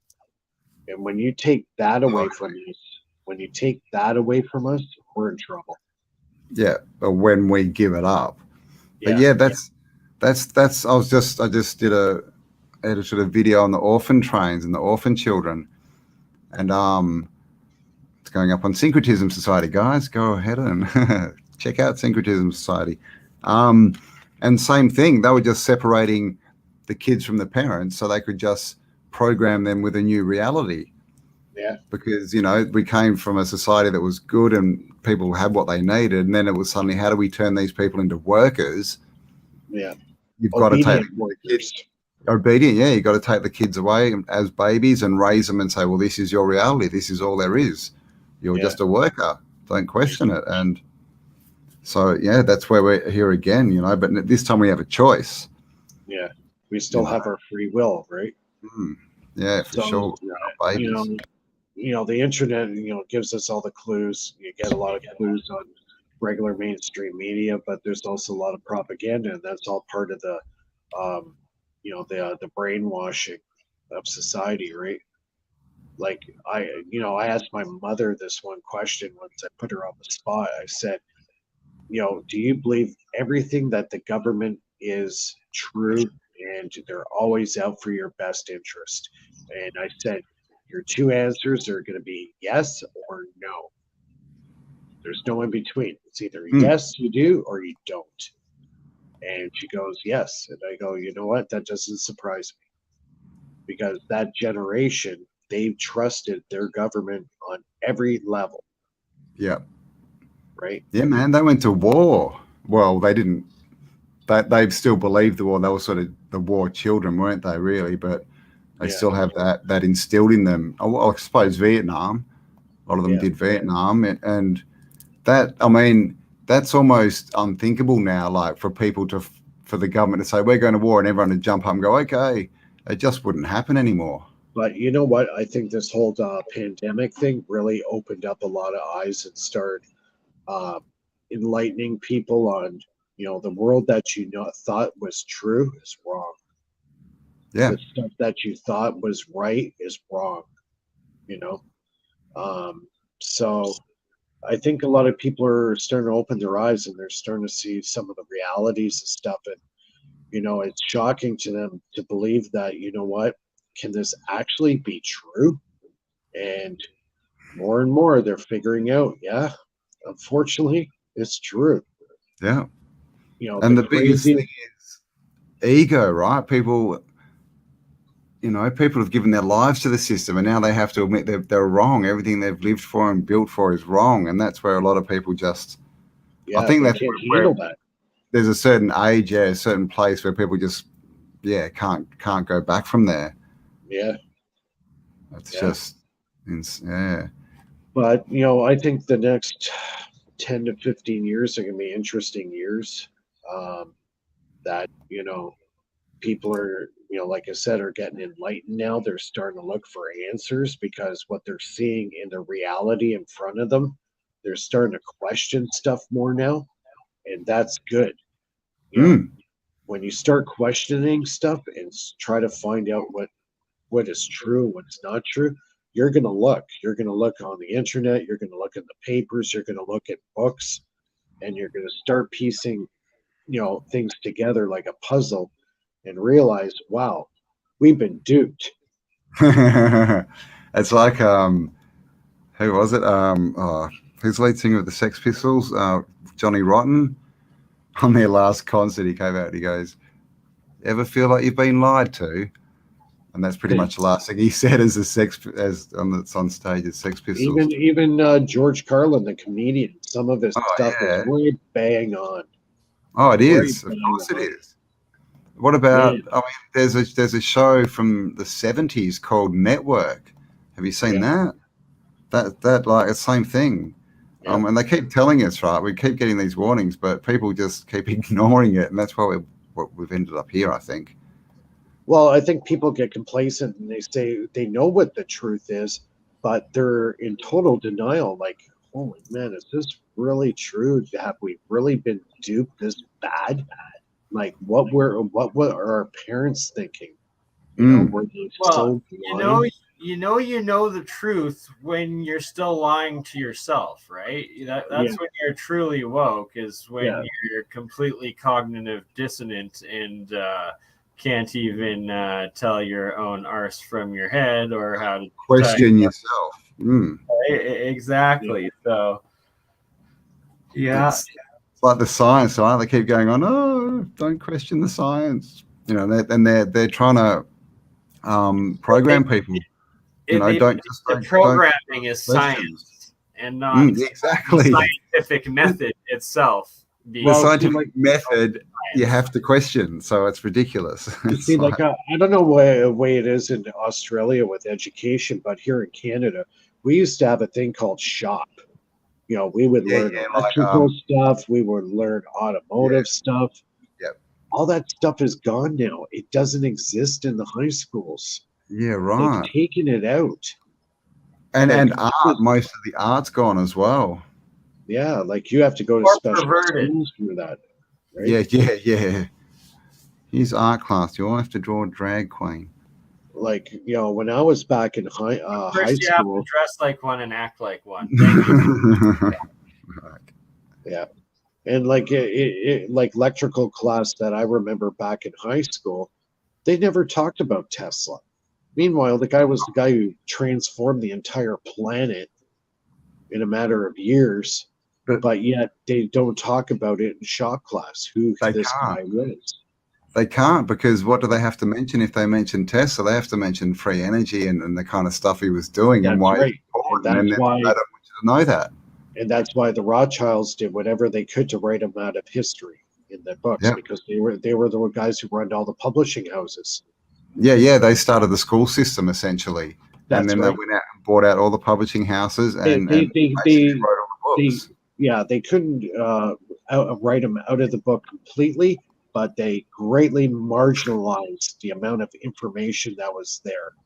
And it's also why it's not called a Musk, it's called a Tesla. So when you put his name in, you just get this stinky car that lights itself on fire. Well, Musk didn't even diesel to generate the electricity that it then charges to power itself. What are we looking at, Bernie? All right, so I'll replay it here for you guys. Doorknob. And so I've got a crystalline state triple copper coil solenoid. This pink guy here, the pinkish reddish guy. No. And then behind it is silver zinc. So it's zinc and copper and salt water after I had it plugged in at a higher frequency, but neither are connected to any electricity at this point. And this is a completely separate jar that just had the heavy water cold fusion reaction still going on. But this is copper. This is copper in what Isaac Newton calls the crystalline form when it's being able to be transmuted. And then the zinc on the other side. And then the red is supposedly mercury or mercury oxide that would have had to transmutate into it because it was just literally salt water, copper, and zinc. But the key part is to watch like the trillions of micro bubbles that continue to be produced in this cold fusion reaction and the atomic hydrogen that is thus coming from it. So it's got no power source anymore, and it's still going. And this is this copper, this crystalline. Is it monoatomic copper that was just formed in the jar? Was it? Yes, and like that white thing that just floated up, that's a whole bunch of monoatomic copper, and then that's all crazy plasma atomic hydrogen going up near the top there. So what can we do with monoatomic copper? Well, that is what you want to put your powering coils, your generators into this monoatomic layered state so that you can harness the pure plasma energy and not have to... Okay. So use it like a, what's that coating called? Electroplating sort of stuff? Yes, that's exactly... Electroplating is one form of nano coating. Cool. But it's that so all of those insane amounts of bubbles, like there's the tiny little ones and then there's like the big ones. It's those tiny little ones, and that a lot of them will sparkle even in absolute darkness, that they're doing star in a jar. Wow. What is the actual term? The fluorescence? No. No. Man, cavitation. It's a type of cavitation. Oh, cavitation. Oh, I didn't know that one. Anyways, guys, it's 1 o'clock in the morning here. I gotta get up kind of early, but what do you mean? You got no job, buddy? You're staying up all night. Yeah, I gotta get my daughter. She's got to do homeschool in the morning, and then I gotta drive my wife to work. Oh, nice. So you're going to teach her electronics? No, she's doing. Mike, before you go quickly, can I just get your quick opinion on what this could be? All right.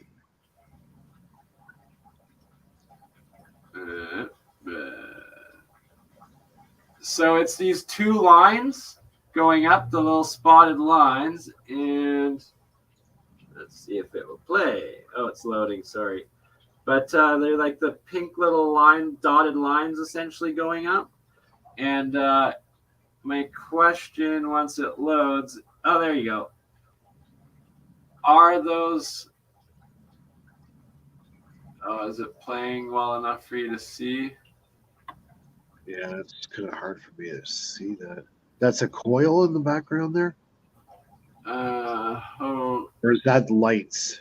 So, okay, those are lights behind it, but it's coming up from there's a Tesla coil, like a little plasma ball right below the line of footage here, and that's literally, well, there was two of them actually, and that's literally where these were coming up from. So the question is this like some sort of like photon chain that is coming up, like, is it a photon gun sort of thing? I've seen this in a couple other different videos online. spark gap coming off the spark gaps that have Tesla coils along them, and it was questioned if it is Tesla's cold electricity and if it is a photon or a essentially ray gun or particle gun that we are seeing coming out of the top. It's in a box, right? Or is it like it's kind of hard for me to see what. It's not actually in a box. To give you reference, that is like an IKEA shelf in the background with a big painting resting up, covering up about 2/3 of it. Okay. And then on the ground that we can't see, that you can't get the context from, but directly below these two streams is 2 Tesla coils or plasma balls. But it doesn't want to play. Oh, here we go. There we go. Is that playing better now? No, it's still choppy as shit. Sorry. And so what you're getting plasma balls coming up from the bottom up towards the light. Yeah, if there's any particles above it, it's going to charge those particles, and sometimes they can refract light. Oh, okay. But it's like this light wasn't visible like in the moment. It was only captured in the high resolution camera footage. Okay. Yeah, I think it's the way the light is hitting it in whatever direction, and then it's refracting the light. Then it becomes visible. There was a second one. Yeah, sorry, I'm not giving you proper context for it. You're not, man. You need to clean up that bloody laboratory of yours. Oh, this is from my old laboratory. This was Alchemy Lab number 2. I'm now on Alchemy Lab number 4. Oh, there we go. Yeah, it's playing perfectly for me, but when I'm watching it on screen, it's choppy as heck. It's choppy. Yeah, it's really, really choppy. Yeah. That was pointless. Sorry. Thanks for showing us different colored lights. Yeah, it's kind of hard to see the feed properly. You have to do the experiment again. All right. Well, thanks for joining us, Mike. Yeah. And even though I was able to chat with you for a bit. It's been a while since we actually chatted there. It has, yeah. We'll have to work out a time where you. Every time we talk, it's like midnight at your place. We'll have to. It's 1:42 in the morning here. Well, there you go. It's even worse. We'll have to get an earlier time sorted out. But I think BurnEye likes to do things at midnight, so.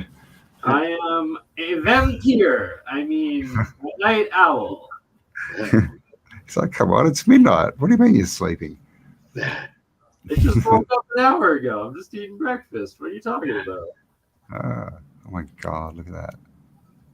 So there's several different layers on that, and it's it's mostly the white plasma monoatomic, a little bit blue, a little bit oxidized because it was stirred up. But below it, there's a couple straight clear levels with no monoatomic. And then below that is the sulfuric yellow one that's spinning in opposite direction. Wow.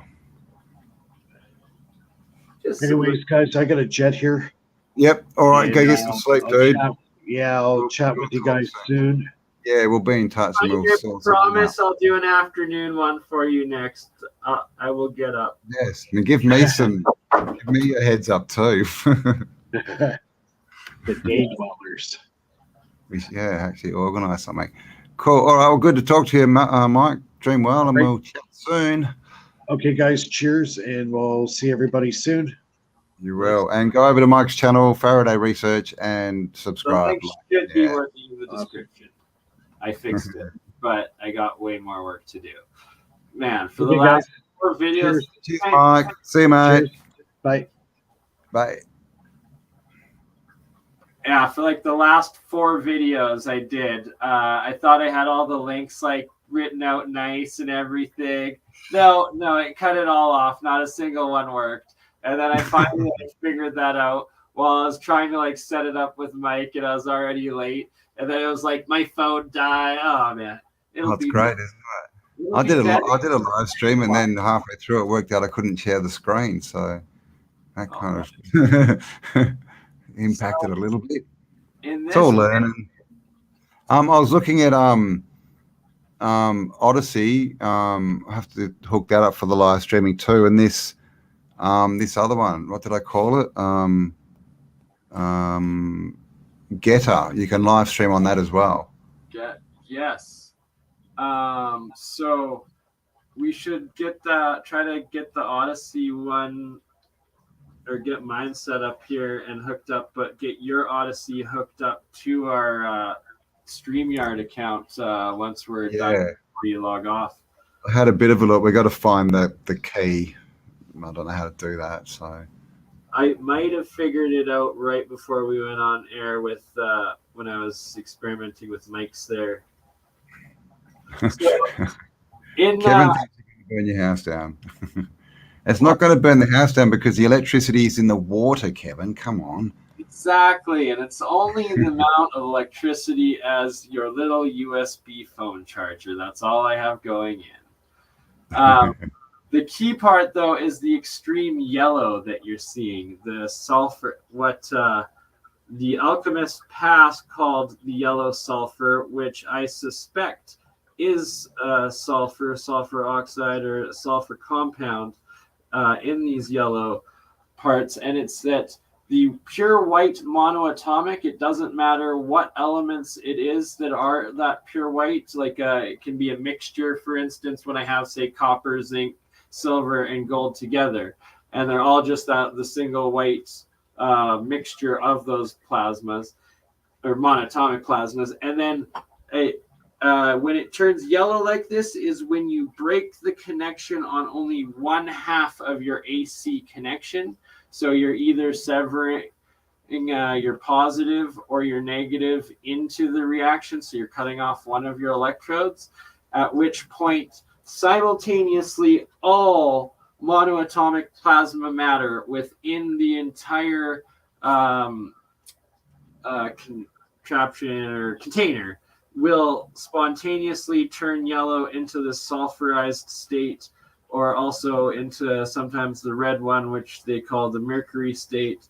And my next main make or break moment for my alchemy research will be getting some of it tested to see if it actually is the yellow sulfur or the red mercury. The only problem is that especially the sulfurized mercury stuff, you're not mercury, sulfur yellow material, when you separate it and take it out of the half, or that broken circuit charge, and put it back to its neutral state, it will literally go from the yellow into back to pure white, or half of it will go into the blue oxidized. But within 12 hours, there will be no trace of the yellow whatsoever, and the sulfur will just magically disappear again. So it's the absolute evidence of transmutation at the most basic levels. And it really is. But I'll shut up. Send me a message on Telegram. Is the best way to sort of contact me, but you have to at my name or I won't see it. Someone said brimstone. Yeah, so sulfur is brimstone. So if this is producing brimstone, and we have all these stories, right, of fire and brimstone falling from the sky, and who was it? Our friend Benjamin is hypothesizing that the sun and the moon are the anode and cathode, and they're causing a reaction, and that could be building up what we know as the mud flood. So could that also cause and create sulfur that falls from the sky? 100% it could, as well as red flaming mercury. So that would Red be flaming mercury. aspect. That would be your fire and brimstone. Well, there you go. And I really did resonate with that. And I always wondered how Victor, oh man. Shuba? No, the Russian, maybe it's not Victor, the Russian guy that, Velikovsky, sorry. Velikovsky. Oh, yeah. Where the planets and all of this plasma discharge and catastrophe and stuff that he predicted could have and would have come from, but it would make perfect sense if it was an anode-cathode reaction between the moon and the sun and the planets. Exactly. Just from and that's what we might be going through right now, like a reset. People are talking about the sun changing color. Are they going to reverse maybe the anode and cathode? I don't know. Or is this going to reset the system and is it running out of charge? Right, like, or more likely just a complete reset into a complete new system, a different age of it, right? Where it's looking more like it's a white pulsar from the old yellow warm sun that what they said was going to take hundreds of millions of years actually just took a couple of years. 6 months. Yeah, I know, right? Benny, you're not on Telegram. You have to send me an email, I guess. So, what are people saying here? Is there anyone in our community in the Gippsland area? There you go. Miramali girl. Hello, welcome. Anyone in Gippsland? Miramali wants to catch up. Also, Telegram channel, guys. If you go on there and just sort of let people know where you're from, it's a good place to form groups. That's what the intention was, to get in there. Yeah, that's what. There's been some massive, I've sort of been trying to catch some massive religious conversation going on. I don't know what it is. I don't really care. The mods cannot block the facts. Tyler B. What is going on and who's Tyler B? Really wanted to connect with others close by and get some security in place for families. What did you say, Gippsland? That's Victoria, right? I know a lot of people in New South Wales. I'm not sure how many in Victoria. But yeah, check out Telegram. Yeah, there's websites coming, so we are working on stuff, guys. But it takes so long. What's Benny writes wrong with the phone call? No, I just don't want to put my phone number out on social media, dude. If I do that, I cannot even keep up with my my messages as it is. I've got about 3 pages of emails to go through. So yeah, that's basically it. You can call me, but I'm trying not to give out stuff because I just can't keep up. I just can't. What's the difference between the two autodidactic channels? Nothing. Basically, they shut the main one down April last year. I made some videos about what was going on, and they cancelled. They blocked me out of my own channel for 9 months, demonetized it, did all their stuff, and so I had to start a second one. That is why there's 2. There you go. Oh, 17 Joy. Oh, there you go. 17 Joy. You East Gippsland. All right. Happy days. What is in the tank? I know there's a turtle in one of the tanks. What else is in the tank? This is all, it's basically electrolysis, creating monoatomic metal, right? You got it. It's just a little bit of salt water, a couple types of metal in their plasma monoatomic state, and the ones that are really wild probably include a little bit of my blood. Ooh, well, there you go. Bit more information than we maybe needed there. Oh my God. Don't drink that stuff. Oh God, no. If it's any color other than just pure water, aka mercury, new, If it's anything but white, no. Don't touch it. And then even then you distill it, don't you? Or you like Oh yes, you rinse add it to water and you rinse it and so yeah. Tyler B keeps talking. Who is Tyler? Do I believe in God? Do I believe God is a Trinity? No, I don't believe the Bible. The Bible was written by men, Tyler. The Bible was changed at the Council of Nicaea by men. How many books? Well over 400 books were taken out of the Bible by men, Tyler. Religion it's dude, if you haven't gotten past that one, you need to expand your mind, and you may be on the wrong channel. This is a channel about asking questions. We don't live in paradigms that are given to us by, what do we call them? Societies made by men who wear dresses and silly hats and tell you need to do things or else you'll go to hell, while they go and fiddle with children. So that's pretty much my take on it there. I don't believe in any kind of formalized religion. It's all a control system. That does not mean I do not believe in the creator, Jesus. Or universe or having a soul or anything of the sort, right? Anything else. Exactly. Just don't let your own beliefs be dictated by other mortal men and women. That is the key. Exactly. It says in the Bible, these by Jesus, these after he's done a miracle, these things and more you shall do. It also says that he is the Son of God, but he also says we are all the children of God. He doesn't differentiate himself from us at all. That is what the church does. So there you go. So if anyone with a spanner, if what's his name keeps going on about it, what was his name? Just kick Tyler B. Just kick him off. You don't have to kick him. Time out. Give him send him to do some penance. Exactly. 3 Hail Marys, man. 3 Hail Marys and a. Oh, but then again, if you go and say the Lord's Prayer, it's changed. What do you say when you say the Lord's Prayer these days? Do you forgive our sins or do you forgive our debts? Because as we speak, the Bible has been changed.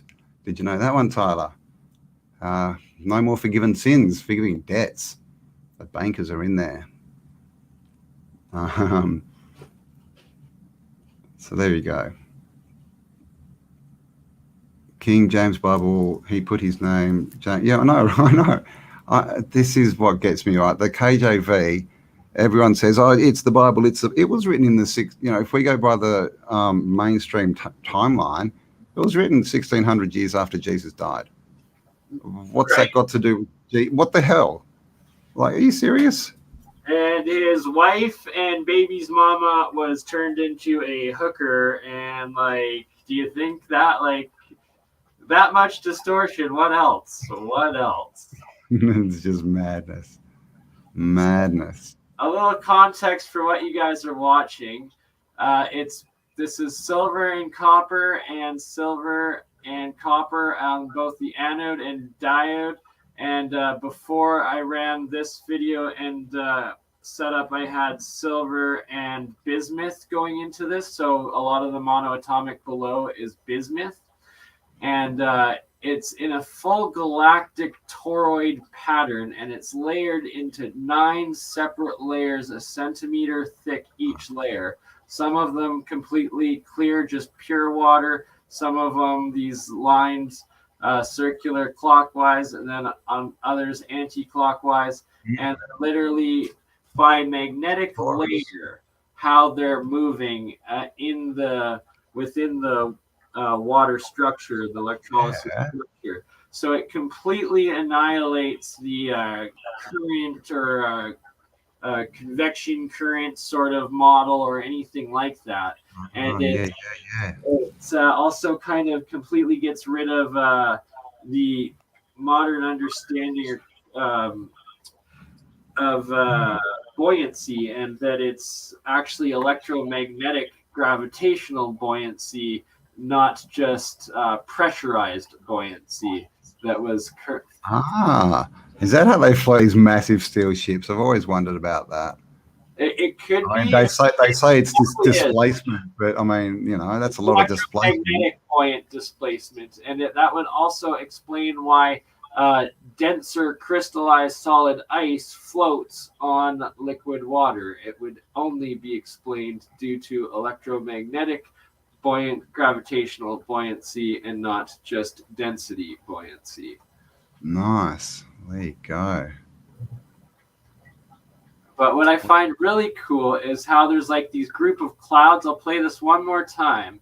And if you watch right underneath the lid there, there's like these 3 spots. And they look like little clouds. They are little clouds. Just watch them, how they move like the clouds do above us over a disk plane, may I dare say. And lastly, the floating bottle cap on top. Why I keep moving it, and what's crazy is how it keeps centering itself right in the middle of the 2 plates, no matter where it goes, and it will not break the surface or anything, or go and touch anything else. Only to the middle is it in its homeostasis. And so that's sort of proving that it's fields, not current flow. Yeah. So you see these clouds just shooting off down at one perpendicular angle, and then underneath them, directly underneath them, another current of matter going. Oh wow! Yeah, cool. Opposite direction. And the clouds are moving. Yeah, cool. And in a straight line, and then it goes to the it'll toroid around, but it's that there's no convection current or buoyancy current explanation that could possibly ever describe the physics that you guys are seeing in this. But it makes sense, because as we know, everything is energy, and in a physical world, things would have to be fields. They have to be things that can hold their shape and their whatever frequency or whatever. You know, they can't be in constant motion, or else you don't get solidity, do you?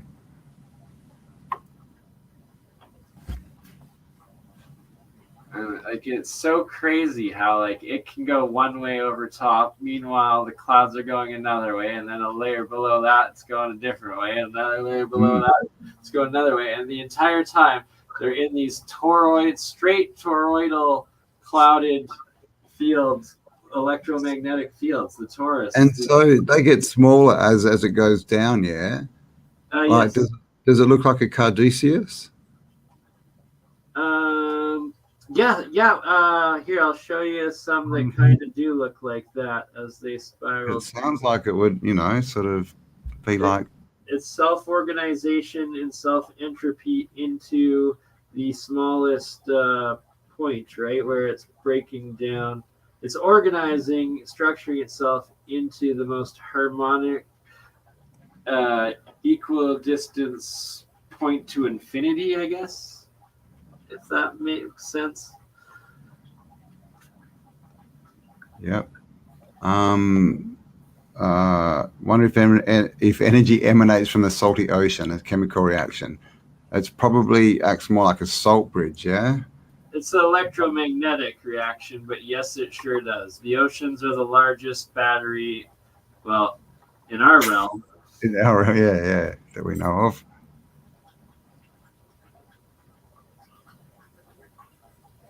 This one, it's cool just to see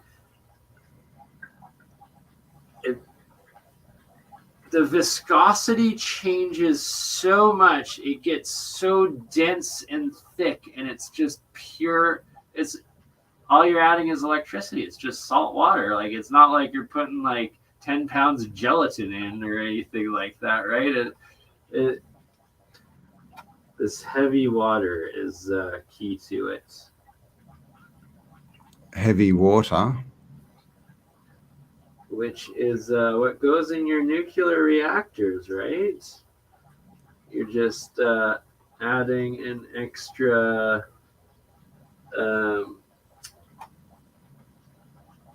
on the H2O, it becomes H2O plus an extra neutron, I believe, or electron. Yeah.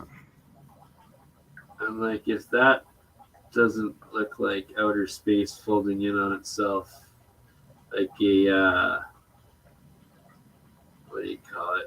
Like a nebula or Yeah. Or a big. Yeah, that's what nebula, isn't it? Exploding star. Yeah. rift, space rift, or whatever. The Milky Way.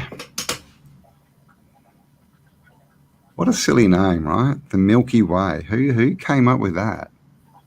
Well, this looks like a pretty Milky Way right here, only just a little bit curdled. So yeah, well, it makes more sense looking at that than it does looking at space.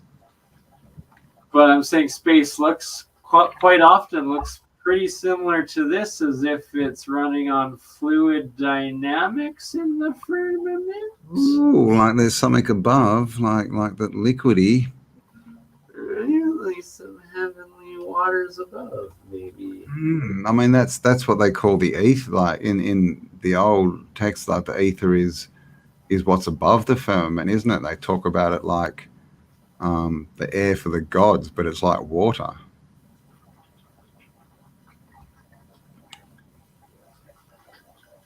So who knows? And if there's water up there, is that what the flood is, or is that? I don't know. What's going to happen in a few months, Bernie? Something big's going to happen. I've been saying that for a while.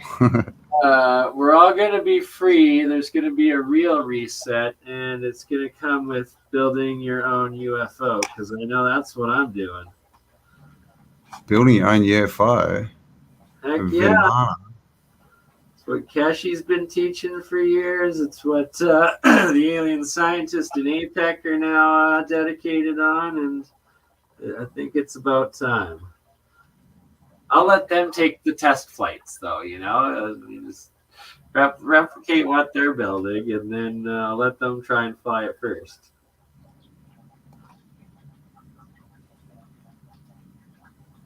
Yes. And I just came at you, Tyler B. I don't think you'll be able to speak anymore. And if you do, no one will be able to see you. So that's how we silence you, dude. So Ra was going to leave, but then it got interesting. She thinks that you were getting boring. Or was that me? I was the one talking. No, I'm offended. God. I thought you had something to do, Rachel. Like, can't have been that important. You can see every third or fourth time the big bubble comes up, it actually shoots straight up, and it doesn't just dissipate, it goes flying into another dimension up. On the actual copper that we're looking at there? On the right side of it's actually, this is a silver bar, so right on the silver, so that one, it goes to the That's stop. silver, isn't it? Silver with copper wrapped around it. Yeah. And then it's this one, maybe. See how it went to the right, not the left? And it goes flying straight up. Woo-boo! Oh wow. Woo-boo! What? Woo-boo! No way. So what is it? And is it disappearing? Oh yeah, and it's that's faster than the human eye can see, but I caught it on camera several times in these experiments. And it's so it's jumping up from it's being attracted from the water, being pulled up, and then it's it's electromagnetically repulsed and shoots up a maglev sort of thing, not it's thing some smoke into the air. It's no, this is electromagnetic repulsion. That it just goes freaking shoot, look at that, wee-boo! And then it looks like it hits the field of the copper or whatever, and just, I don't know, disintegrates, doesn't it?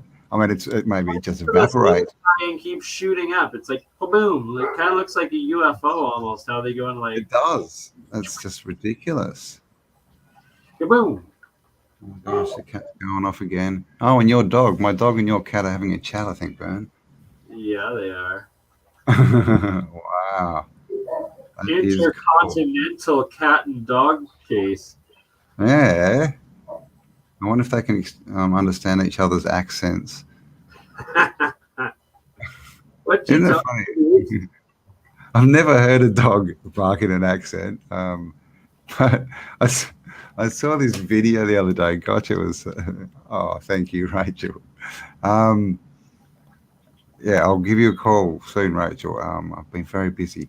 Yeah, I was watching this video. These people went and they rescued a dog, and it was a couple of years old, and they couldn't work out. Like they're going, this is a really smart dog, but it acts really stupid. And after a few days, one of their friends came over who was Spanish, and said something in Spanish like "sit" just in conversation, and the dog sat, and they went, "What?" So the dog spoke Spanish. They had to learn all the commands in Spanish to talk to the dog.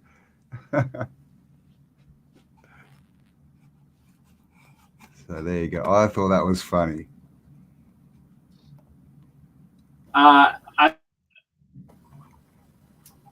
So just be careful if you're going to go and adopt a dog.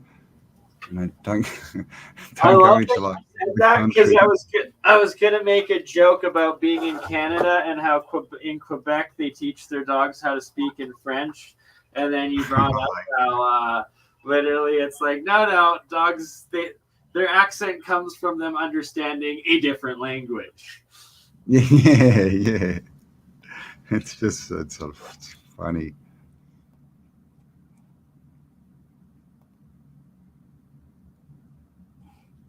Oh, I think we froze. So what were you talking about armor before? That was more of the conversation. Hippie Shake, you want to share that video again? And we will. You gave me. Yeah, I've got it up somewhere. Where did I put it?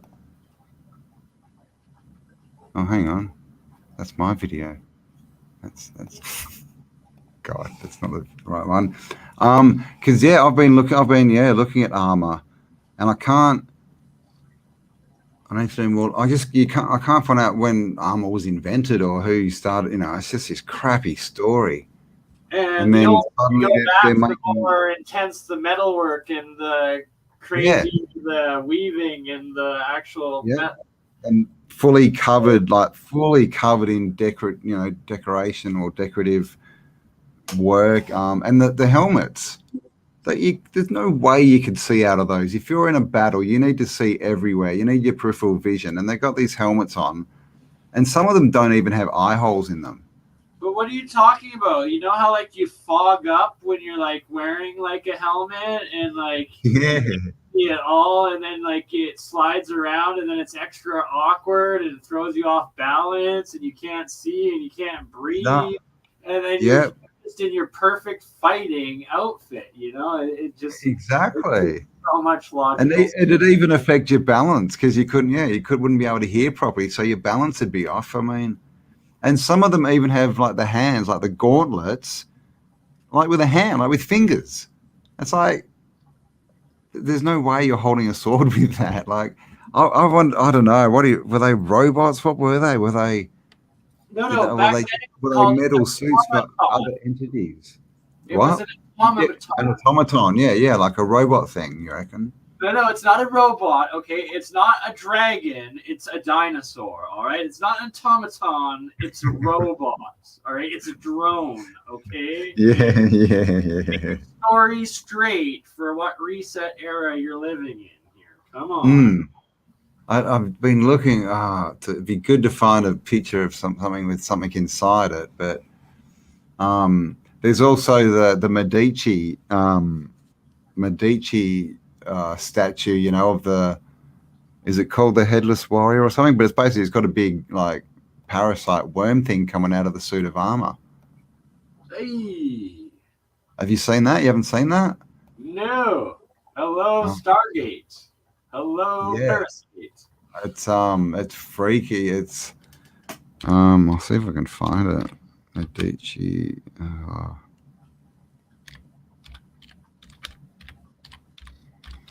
But they got some weird stuff. The Medici family, they were high-end whisperers. Those dudes. Every time I can't find it. Why don't they want to show it to me? And I'm sure I've got it somewhere in one of my millions. Because leeches and worm tongues only like giving their secrets to the person whose ear they're licking and chewing on, okay? If they tell you their secrets, then you're just about to be supper. No, I can't. Yeah, it's a hidden one. They won't show it to me. But some of the armor out there that is just absolutely ridiculous. But I mean, the best one is, I think the best suit of armor is the Black Knight. Black Knight's good. I like the Black Knight. Come back and I'll chop your arms off. No, I'll bite your ankles. Black Knight, what? The Black Knight, come on, Monty Python. I am a brave Black Knight. I'm old enough. I was just so poor I didn't have cable as a child. Have you not seen Monty Python and the Holy Grail? I think I need to. It's one of the best history documentaries you'll see. Fuck. Why did you deprive me in school? You've been deprived, man. I thought I was part of the Commonwealth in Canada. Yeah. Camelot. It's only a model. Shh. It's very funny. And they can't afford horses, so I shouldn't give it away. Real worm, 17 joy. Yes, I agree. So that's the thing, right? With armor, could they have been mechanical vehicles, right? Mechanical suits, metal suits for, other beings, worms. Because, of course, right now, what are they doing, right? Pumping those tubular graphite things into people.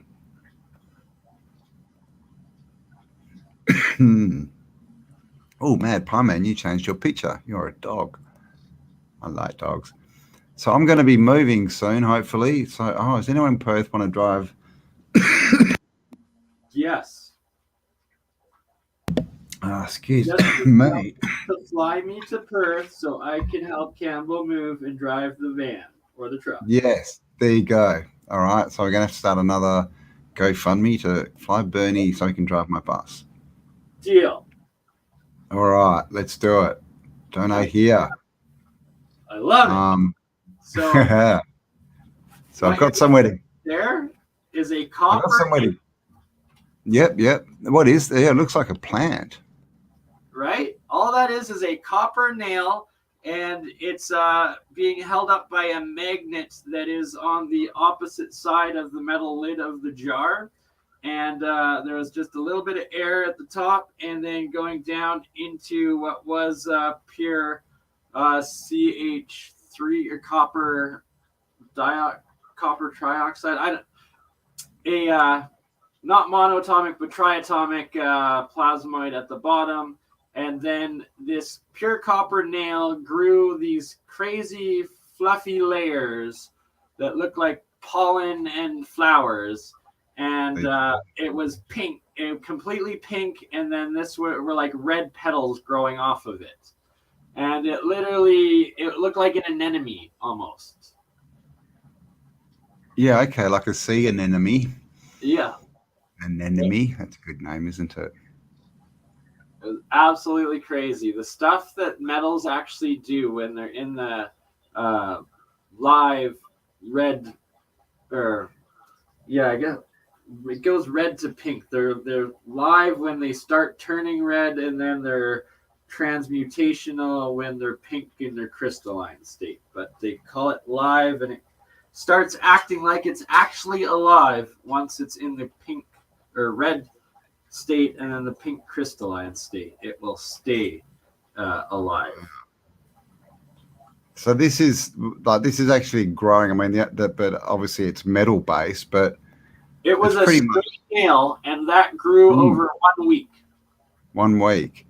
So it's very much like what we see in nature, right? Things growing. It's all electromagnetic fields and currents and things, isn't it? And frequencies that are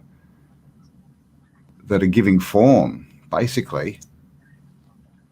It's changed my perspective, let me tell you. Yeah, there's the second version of, I think it's called the Ether, is it? Oh God, I've probably still got it up somewhere. Yeah, Ether 2, the Tartarian Empire. Ooh. And he was talking about, because we see all these maps and everything's seems to have been done from above, and he was saying that, well, he, she, they, that yeah, everything was designed basically and like from above, and then essentially growing. Kevin's got some of that on his truck.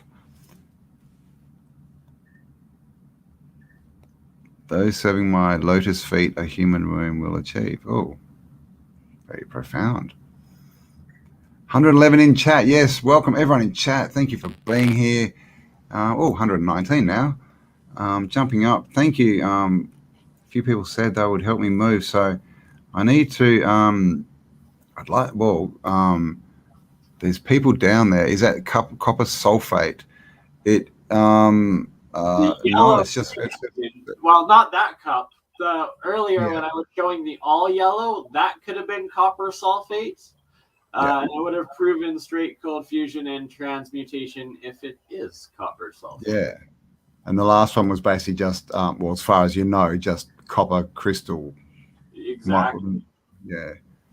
So it's like it's turns into a diamond crystal. It's like copper's essentially turning into a diamond-like copper crystal in that pink state.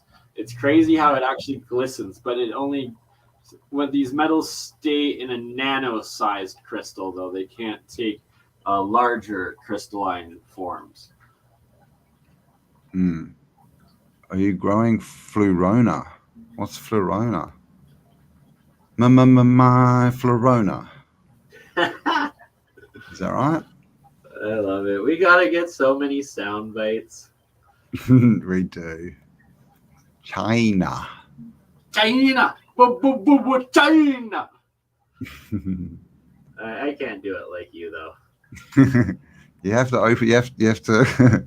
You have to say, like, move your mouth like he does, or else it doesn't come out right. You gotta China. But while mixing it with the Elvis. Yeah, wella. Can't even do it. Wella. China. Well, thank you very much. You did it. So, just quickly, last picture I'll share here before I let you get on to a little more fascinating. Apparently Florona is. Are you serious? Is it a new strain they're trying to push?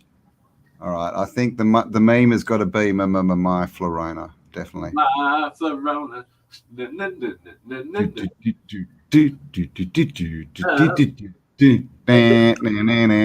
If you can see this top layer of the water and it's growing down kind of like algae or something like that in the jar there from where the on air the top down, yeah. Yep. So that literally grew out of nowhere off of it came from the copper coil that's on the right hand side there. It was all white, and it was these tubes that were like flower tubes that then kind of like turned into what looked like sea monkeys. And they grew off of this copper coil, and then on the other opposite side of the jar was a zinc plate, and then I had two copper wires connecting that zinc plate in the air, sealed within to the top of the copper coil or capacitor there.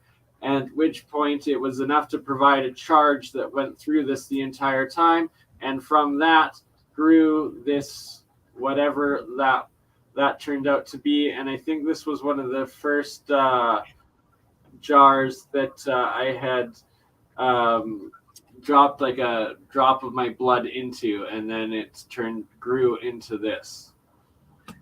Wow. with the copper somehow. It like turned into like cellular copper tube substructures. It's like it took 3 days for this to entirely grow in a sealed jar with no power going in, nothing. No power. Wow. Okay. Yeah, this all happened after the jar was completely sealed. Wow. So, and that's basically proving transmutation, right? Exactly. Or something more than much more than a simple chemical reaction. That's for darn sure. My Telegram's working, Benny. I'm not sure. But I've got all my stuff on my computer. I'm not a big phone person, even though I've got a fancy phone. It's pretty much like for messaging. That's about it. And my bank. That's it. Florida infected. Yeah, but Florida don't care, so that's good. Virginia belonged to us. What? It's serious in the song. My Florona has already been. Oh, what? Are you serious? They haven't. Have they tried to cancel my Sharona? Oh my god! I can just see the Corona. Yeah, I could see that. That's amazing. I saw an article came out during the week. It was actually a show, Good Morning Britain, and they did a segment where they had a black baby and a white baby, and they were asking, "Is your baby racist?" I'm not kidding you. Before it's even a child, yet alone adolescent or adult, let's just teach the baby the word racism and it as a primary topic of its defining life. Exactly right. Because that's what they need to know. Division. Having trouble finding that video auto. None with ethic tech. Is that the that's the what is ethic tech what it's called? Icky? Do you know what that video was called? Or was it just Wasn't it posted in the chat at the beginning of the stream? Was it at the very start? I think so. Gosh, can I get up there? Might break my computer. I thought hippie shake her. She's saying she's having trouble finding it. None with ethic tech. I'm not sure what that means. Is that a channel? Ethic tech? Associate baby. Yeah, exactly. That's what they're trying to do. Kay Stevenson. Kate Emma, hello. Some are retarded, especially those pumping out that racist crap. Yes. People, all this, what is it, critical race theory? Oh my God. It's critical to develop racism, right? That's what race theory is, right? And were they racist? No, I think the conclusion, Jim, was that the parents were the racists and the babies didn't know what the hell was going on. They were just trying to talk to each other in goggly goop language. Oh, I just don't go for it. Is it bad? Got big static charge off my cat. Also out of character. Oh, cats are going weird. My cat's always weird. It's Fotis, not Botham. I have no idea what you mean, Mad Pie Man. I am going down south to a place called Greenbushes, about half an hour inland from Margaret River. I'm going to go live in the bush for a while.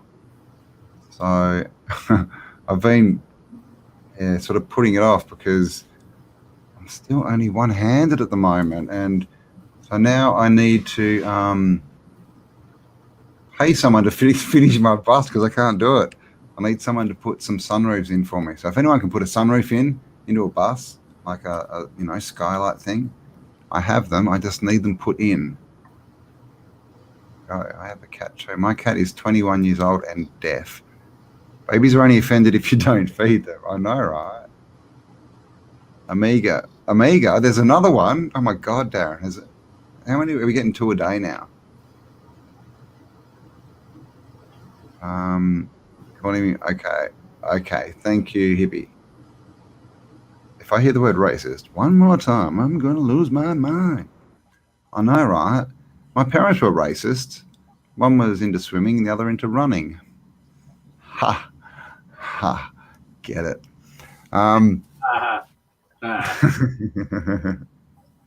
What's interesting about this is that it's just one long wrapped wire of copper, and it's just several copper solenoids within themselves, and it was all completely emerged as the anode side as an electrode in the salt water. Yet in certain spots it's like it electromagnetically polarizes itself, and then the south side develops a blue coating, and then the north side is developing a red coating. Copper, and this iron and copper, is oxidizing a little bit. No, there's no iron. It was straight copper. It's all copper. Okay, so it's just wow. And it's that they were taught that the south is blue and the north is red on magnets, but we're never given any context to the colors of those poles or why. Yet it's in these natural coils that nature itself is the one that is doing the color coding of blue and red.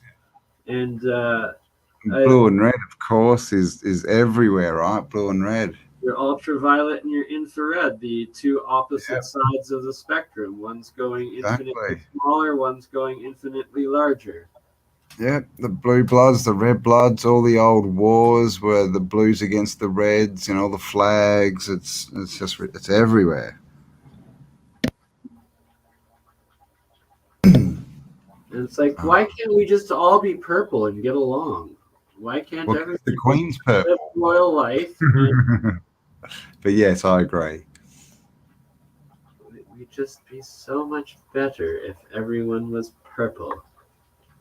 I agree.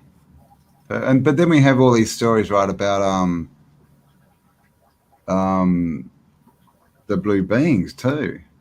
You're right. So in here, this is there's the white monoatomic layer on the bottom, and then the blue triatomic copper oxide on top. But then that's why both the anode and cathode are still connected. And then literally 2 minutes later, when the anode had completely corroded through, so breaking one end of it, the yellow sulfuric completely encased everything. That's why it's looking green, as the mixture of this yellow sulfur with the blue oxidization. But this was literally only like 30 seconds later from that first picture, and when this part corroded off, and instantly it will take it. So you're getting them to work fast, and you're even getting them to work without charge now. Like, what the hell? No wonder they were known as wizards, these alchemists technology past.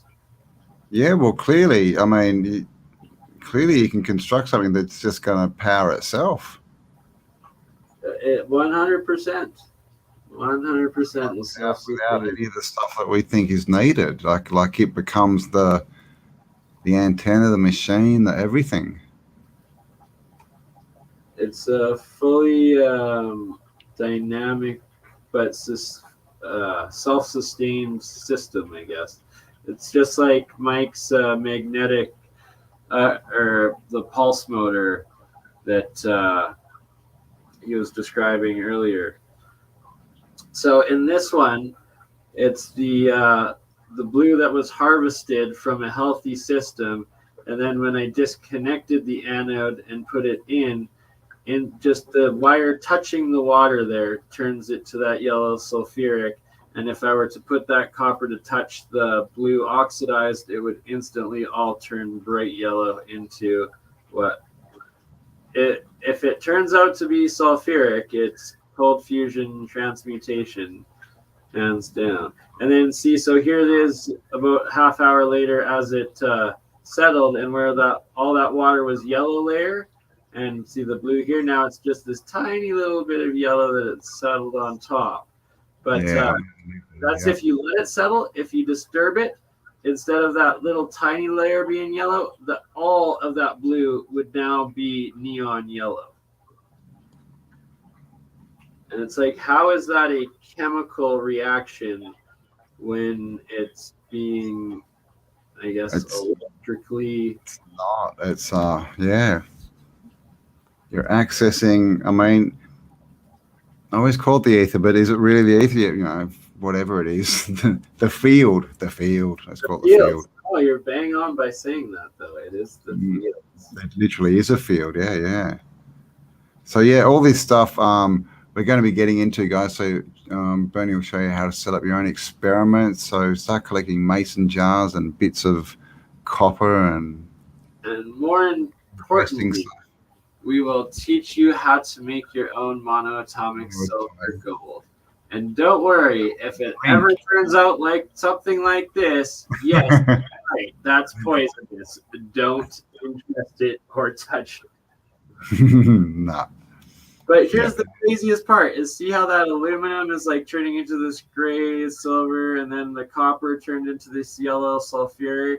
It's like, depending on how you have those metals set up, what shape they're in, the distance, and the charge, it'll either turn into these poisonous oxides and sulfuric compounds, or it will just turn into pure white monoatomic plasma matter that will not poison you.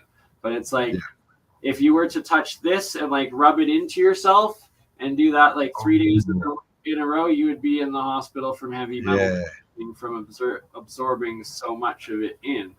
And definitely. Nah, I wouldn't be rubbing that on myself. Just trust your senses. Kate said is that a continuous charge, so it's just a continuous low voltage charge, yeah? So that right there, that was probably running for about 6 hours of being plugged in when I set that one up. And you just use a phone charger mainly, don't you? Just a USB charger with the micro USB end being cut off, and that's it. Okay. So you got your 2 points and you just hook it up. Yeah, right. I'm trying to find a picture of what it's like, the most like fascinating, phenomenal thing I ever achieved. But the main phone I took the pictures on, I lost it a day later when I went to a music festival I was running after like having this crazy breakthrough. And there's got to be another good picture here somewhere between the thousands. What's my name? Yes. Keep an eye on the pH of that stuff. So Kevin says, looks like it was planned. Do you mean like the, what's it called? Florona, my Florona? Of course it was. This is all, this was all planned. Like, what was it? That event in 2019? I can't remember the name, but yeah, no, this is, they played it out, guys. They ran before it happened spontaneously. Yeah, like the thing that they ran it, and then it literally turned into the live. Well, we're still in it, right? Yeah. It's a live test. Like it's of course. There's no. If you do your research, guys, you'll find out that viruses cannot live outside the body. And that's by all the mainstream. That's what the mainstream says. They can't live outside the body. So why is anyone wearing a mask? But apart from that, if you do even more research, you'll find out that viruses probably don't ever even exist. That's all crap. Can you recommend a good monoatomic gold brand, BurnEye, for Michelle? I cannot recommend any brand. I only make my own, and we will finally be doing lessons, me and Campbell, in the next month or two at the latest, teach you how to make your own. Yeah. Check out Ormus, Michelle. If you Google, I would. If you're looking for monoatomic gold, I would recommend you do not check out Ormus on that. Okay, don't do that. Ormus is another word for this monoatomic plasma state, or how Keshi calls it GANS, gas, atom, nano, solid state. Ormus is orbitally rearranged electron molecule, aka just a single atom that's now in an isotopic state, just like the plasma or quantum or monoatomic, depending on your perspective. It's all the same jargon for the exact same thing, which is a fourth state of physical matter where it's in a higher energy dimensional state, solid state, but on a nano level of creation and structure. So what? Oh, but why Ormus? Not recommended, or they will claim that through the Ormus process that they're making pure monoatomic gold, and 95% of the time they're just using seawater and a reaction with the seawater, which they're producing this white monoatomic stuff, but they're claiming that it's pure monoatomic gold. And it's like, no, that's literally every single element that was dissolved in that ocean water, including the most likely higher levels of toxic metals and pollution that was in that seawater. Unless like you're out in pure pristine nature, then you're going to get a balanced seawater of minerals. But regardless, it is anything but pure monoatomic gold, and it's probably 1 part per million gold. All of the others that are in there as well. It's all pure monoatomics. It's all pure plasma state matter, but you have no idea the ratio of what you're getting or what you're actually getting at all. What else is in there? Yeah. What we will be teaching is you're literally just taking pure gold and turning it into that monoatomic plasma, Ormus, GANS, whatever you want to call it, quantum matter. It's single atom plasma state elements, but it's that we will show you how to turn that solid metal gold element into the pure fuzzy white monoatomic plasma element gold. Yeah. All right, so there you go. So yeah, even the colloidal silver that they sell, that's like, I mean, it's so got such a low percentage of stuff in it, it's not even worth. Some of it though, it's like if they don't refine it, there's lots of them that are doing the exact same thing that I'm doing. So, and some of them even more refined, better than what I am. So I can't say that it's all crap, because some of it's like the best stuff out there, but I can't tell you who's good and who's not, because I haven't been out buying it or trying it or know anybody other than like myself or those that I teach so far, or those that have taught me how to do it. Do you use ordinary water or distilled? Distilled? You're supposed to. I started with distilled. You're supposed to use distilled, but after doing it for 10 years and swapping out the regular water, I try to use spring water if anything, but they say to use distilled as long as there's not any excessive like mineral concentrations to the point of it being risking of toxicity where your local water is. You should be fine with using your local water.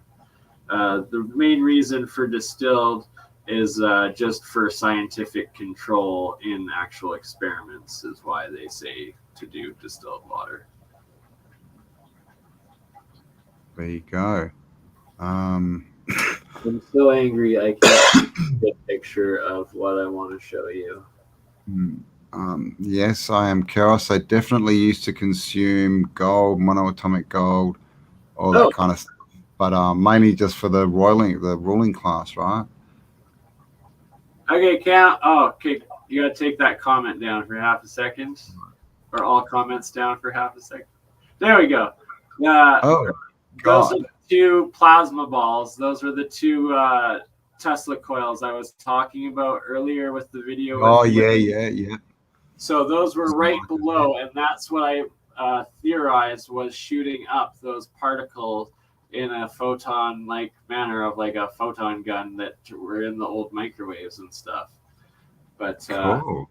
televisions. So I'm pretty sure Tesla coils or plasma ball Tesla coil combination gives you an actual beginnings of a photon or particle gun like Tesla talked about. Nice. Yeah, we could use a few of those at the moment. Pew pew pew pew pew pew. Coming around knocking on your door with pointy things. Just shove a Tesla gun in their face. No, Actually, I mean, you could just run out with one of your experiments, Bernie, and throw that at them. You know, one of the like that one. Get away! I have heavy metal poisoning, and I'm not afraid to use it. And Bernie goes to Guantanamo. And he gets monoatomic gold water dripped on his forehead. Drip. Drip. Drip. Isn't it funny how they drip it right on the third eye? Right? Not funny. It's probably not funny at all. But it's a good point of pointing that out, though. Mm. The old world has gone traps. Who wants to see The old world had gold taps, gold sinks. Yeah, good point. Also, cutlery. I remember I got taught when I was young, because I was like, why do they call them blue bloods? And the story I got told was, it's because they use solid silver cutlery, and when they and it wears off of their tongue and makes it look blue, and I was just like, I got told that when I was like 7 or 8, and I was just like, what? So I don't know why he made that up. But I mean, it probably, that's the thing. If you use proper solid silver and gold, you would actually be taking micro amounts of it in all the time, wouldn't you, when you're using it? Yeah, well, you are always with every metal that you're using or touching, Like or stainless steel. So yeah, that thinking about our cutlery. it's that you want it to be taken in the monoatomic plasma state and not the oxidized particle poisonous heavy metaling state. Yeah, exactly. Yeah. That's true with all metals, where like they try to teach us, and this is not health advice or anything of the sort, but when you watch like the East Indian yogis eating literal balls of pure mercury, and it's that if it's in the metal, it will just pass right through your digestive system. If it's in the plasma, your body will dissolve and use as much of it as it can and be supercharged. And then if it's in the particle, like particulate states and what mineralized states, it will collect and accumulate in extremely fast timeline and be extremely deadly, poisonous, and harmful in a very short amount of time. Mm. Like within days at your longest, if you're absorbing pure particles of these metals in their oxidized states. But as long as they're in either their metal or their plasma monoatomic, they should be, in theory, either harmless or healthy. And just in that in-between point is it extremely poisonous and you get that heavy metal blue death. Yes, definitely. Kevin says now people are eating bugs on a spork.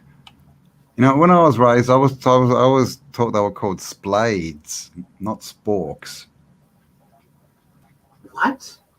A splade, you know, it's like it's so much more spoon, a spoon and a fork, and it's got like a little knife edge on one of the edges. It's like all three utensils in one.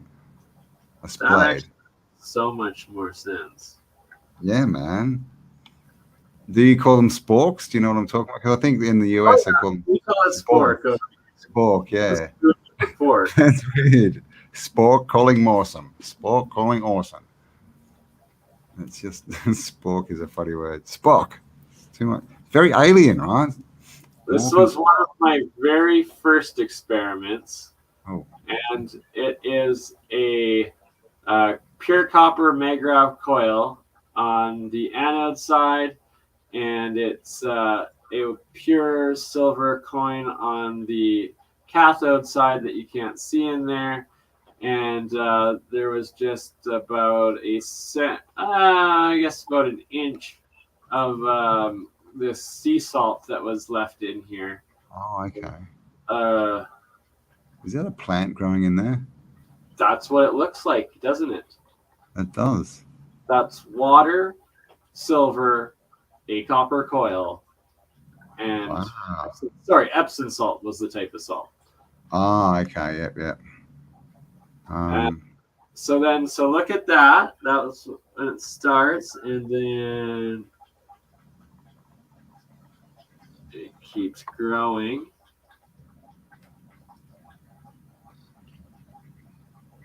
Yeah, Mad Parman has blades. Woohoo! I'm not a freak. Oh, and Benny, yeah, let me know how to leave me a comment. I'm also, if you can't get into Telegram, I am on what's it called? I don't even know. Getter. Here we go. Getter. How do I copy that? Let me see. Does that not look like a tree growing? It looks heaps like a tree growing. Okay, I'm going to put my Getter link in the chat. There it is. If you can't get on Telegram, you can contact me there. There you go. So you got about a 1-inch white monoatomic layer, and then about a 6-inch below that oxidized copper oxide layer, and then the top like 6 or 8 inches that is just pure water exclusion zone that actually has none of this monoatomic or plasmoid stuff in it. And pretty much, like, if you're doing the reaction right and with your anode cathode separated in the same frequency, the top half will always be clear of any matter except for maybe the top centimeter, but you'll have it halfway full of just straight water, and then the bottom half will be your mixture of your plasmoids and your monoatomics that are made out of it. That is bizarre. Nice job. Well done, though. All right, we're coming up to 3 hours, Bernie. Or you are. I'm not. I'm coming up to 2 hours. So I might have to jump off there. So I guess we should wind you down with a little. Yeah, I've got some editing to do, and I don't. Well, and we gotta talk private for a minute on. You had some crypto questions. Yes, definitely. Hooking up the Odyssey in or whatnot. Cool. Yeah, coolios. All right, so there we go. Oh, hang on. What's Benny saying here? Cold pressed organic castor oil. I've got some of that. Ooh, 1 to 2 drops, 90 days. I've done it. What? In your eyes, like 1 to 2 drops in your eyes for 90 days. Cool. I'll give it a go. I actually have some, and I've just. There's so much cool stuff out there, like natural stuff. I'm starting to learn lots about it. So, guys, thanks for joining us. Thanks for being part of the experiment. We're going to get going now. It's been 3 hours, but we will be back. And the 24-hour is or the 48-hour stream is being worked on. So that should be up maybe by the end of this month, early next month. We'll see how we go. 2 weeks from now, it will be up for the next day. 2 weeks. Oh, there you go. We've got a date. 2 weeks. Happen.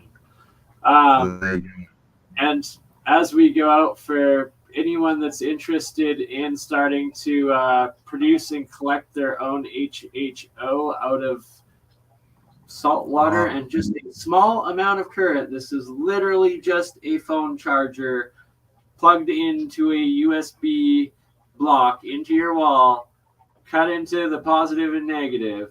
Your negative is this end that is it looks like it's steaming or misting. That's pure hydrogen coming off of it. So what you would do is you'd cut a 2-liter bottle, you cut the bottom off, and then you'd put the top or the bottom, you'd submerge the cutoff bottom going into this water on the cathode side on one, and then another one on the anode side, and the wire going up the top out of the spout obviously into never mind, you take it out the bottom. How do you get out the bottom? But yeah, you would have a tube going to whatever you're collecting your gas in pressure. Collecting chamber. Yeah, exactly. Yeah. And that's how Mike's running his car. So, you know, if the fuel prices are getting high up where you are, we'll get into that and see how you can. This is a 2-year goal. Close your ears, YouTube. We're not saying this, but yes, you can run your car off water. But you did not hear it from us. Don't cut me, YouTube. All right. So, yeah, that's coming in the future. So there you go, guys. Thanks for spending some time with us. We'll be back next week, hopefully. I'll probably be up before then, no doubt, with something. So check out all the links below. Go check out the Crypto Alchemist. Subscribe, like, share, all that kind of good stuff. And we'll talk to you all on the next upload. Bye for now. Hold on. Hang on. Hang on. Oh.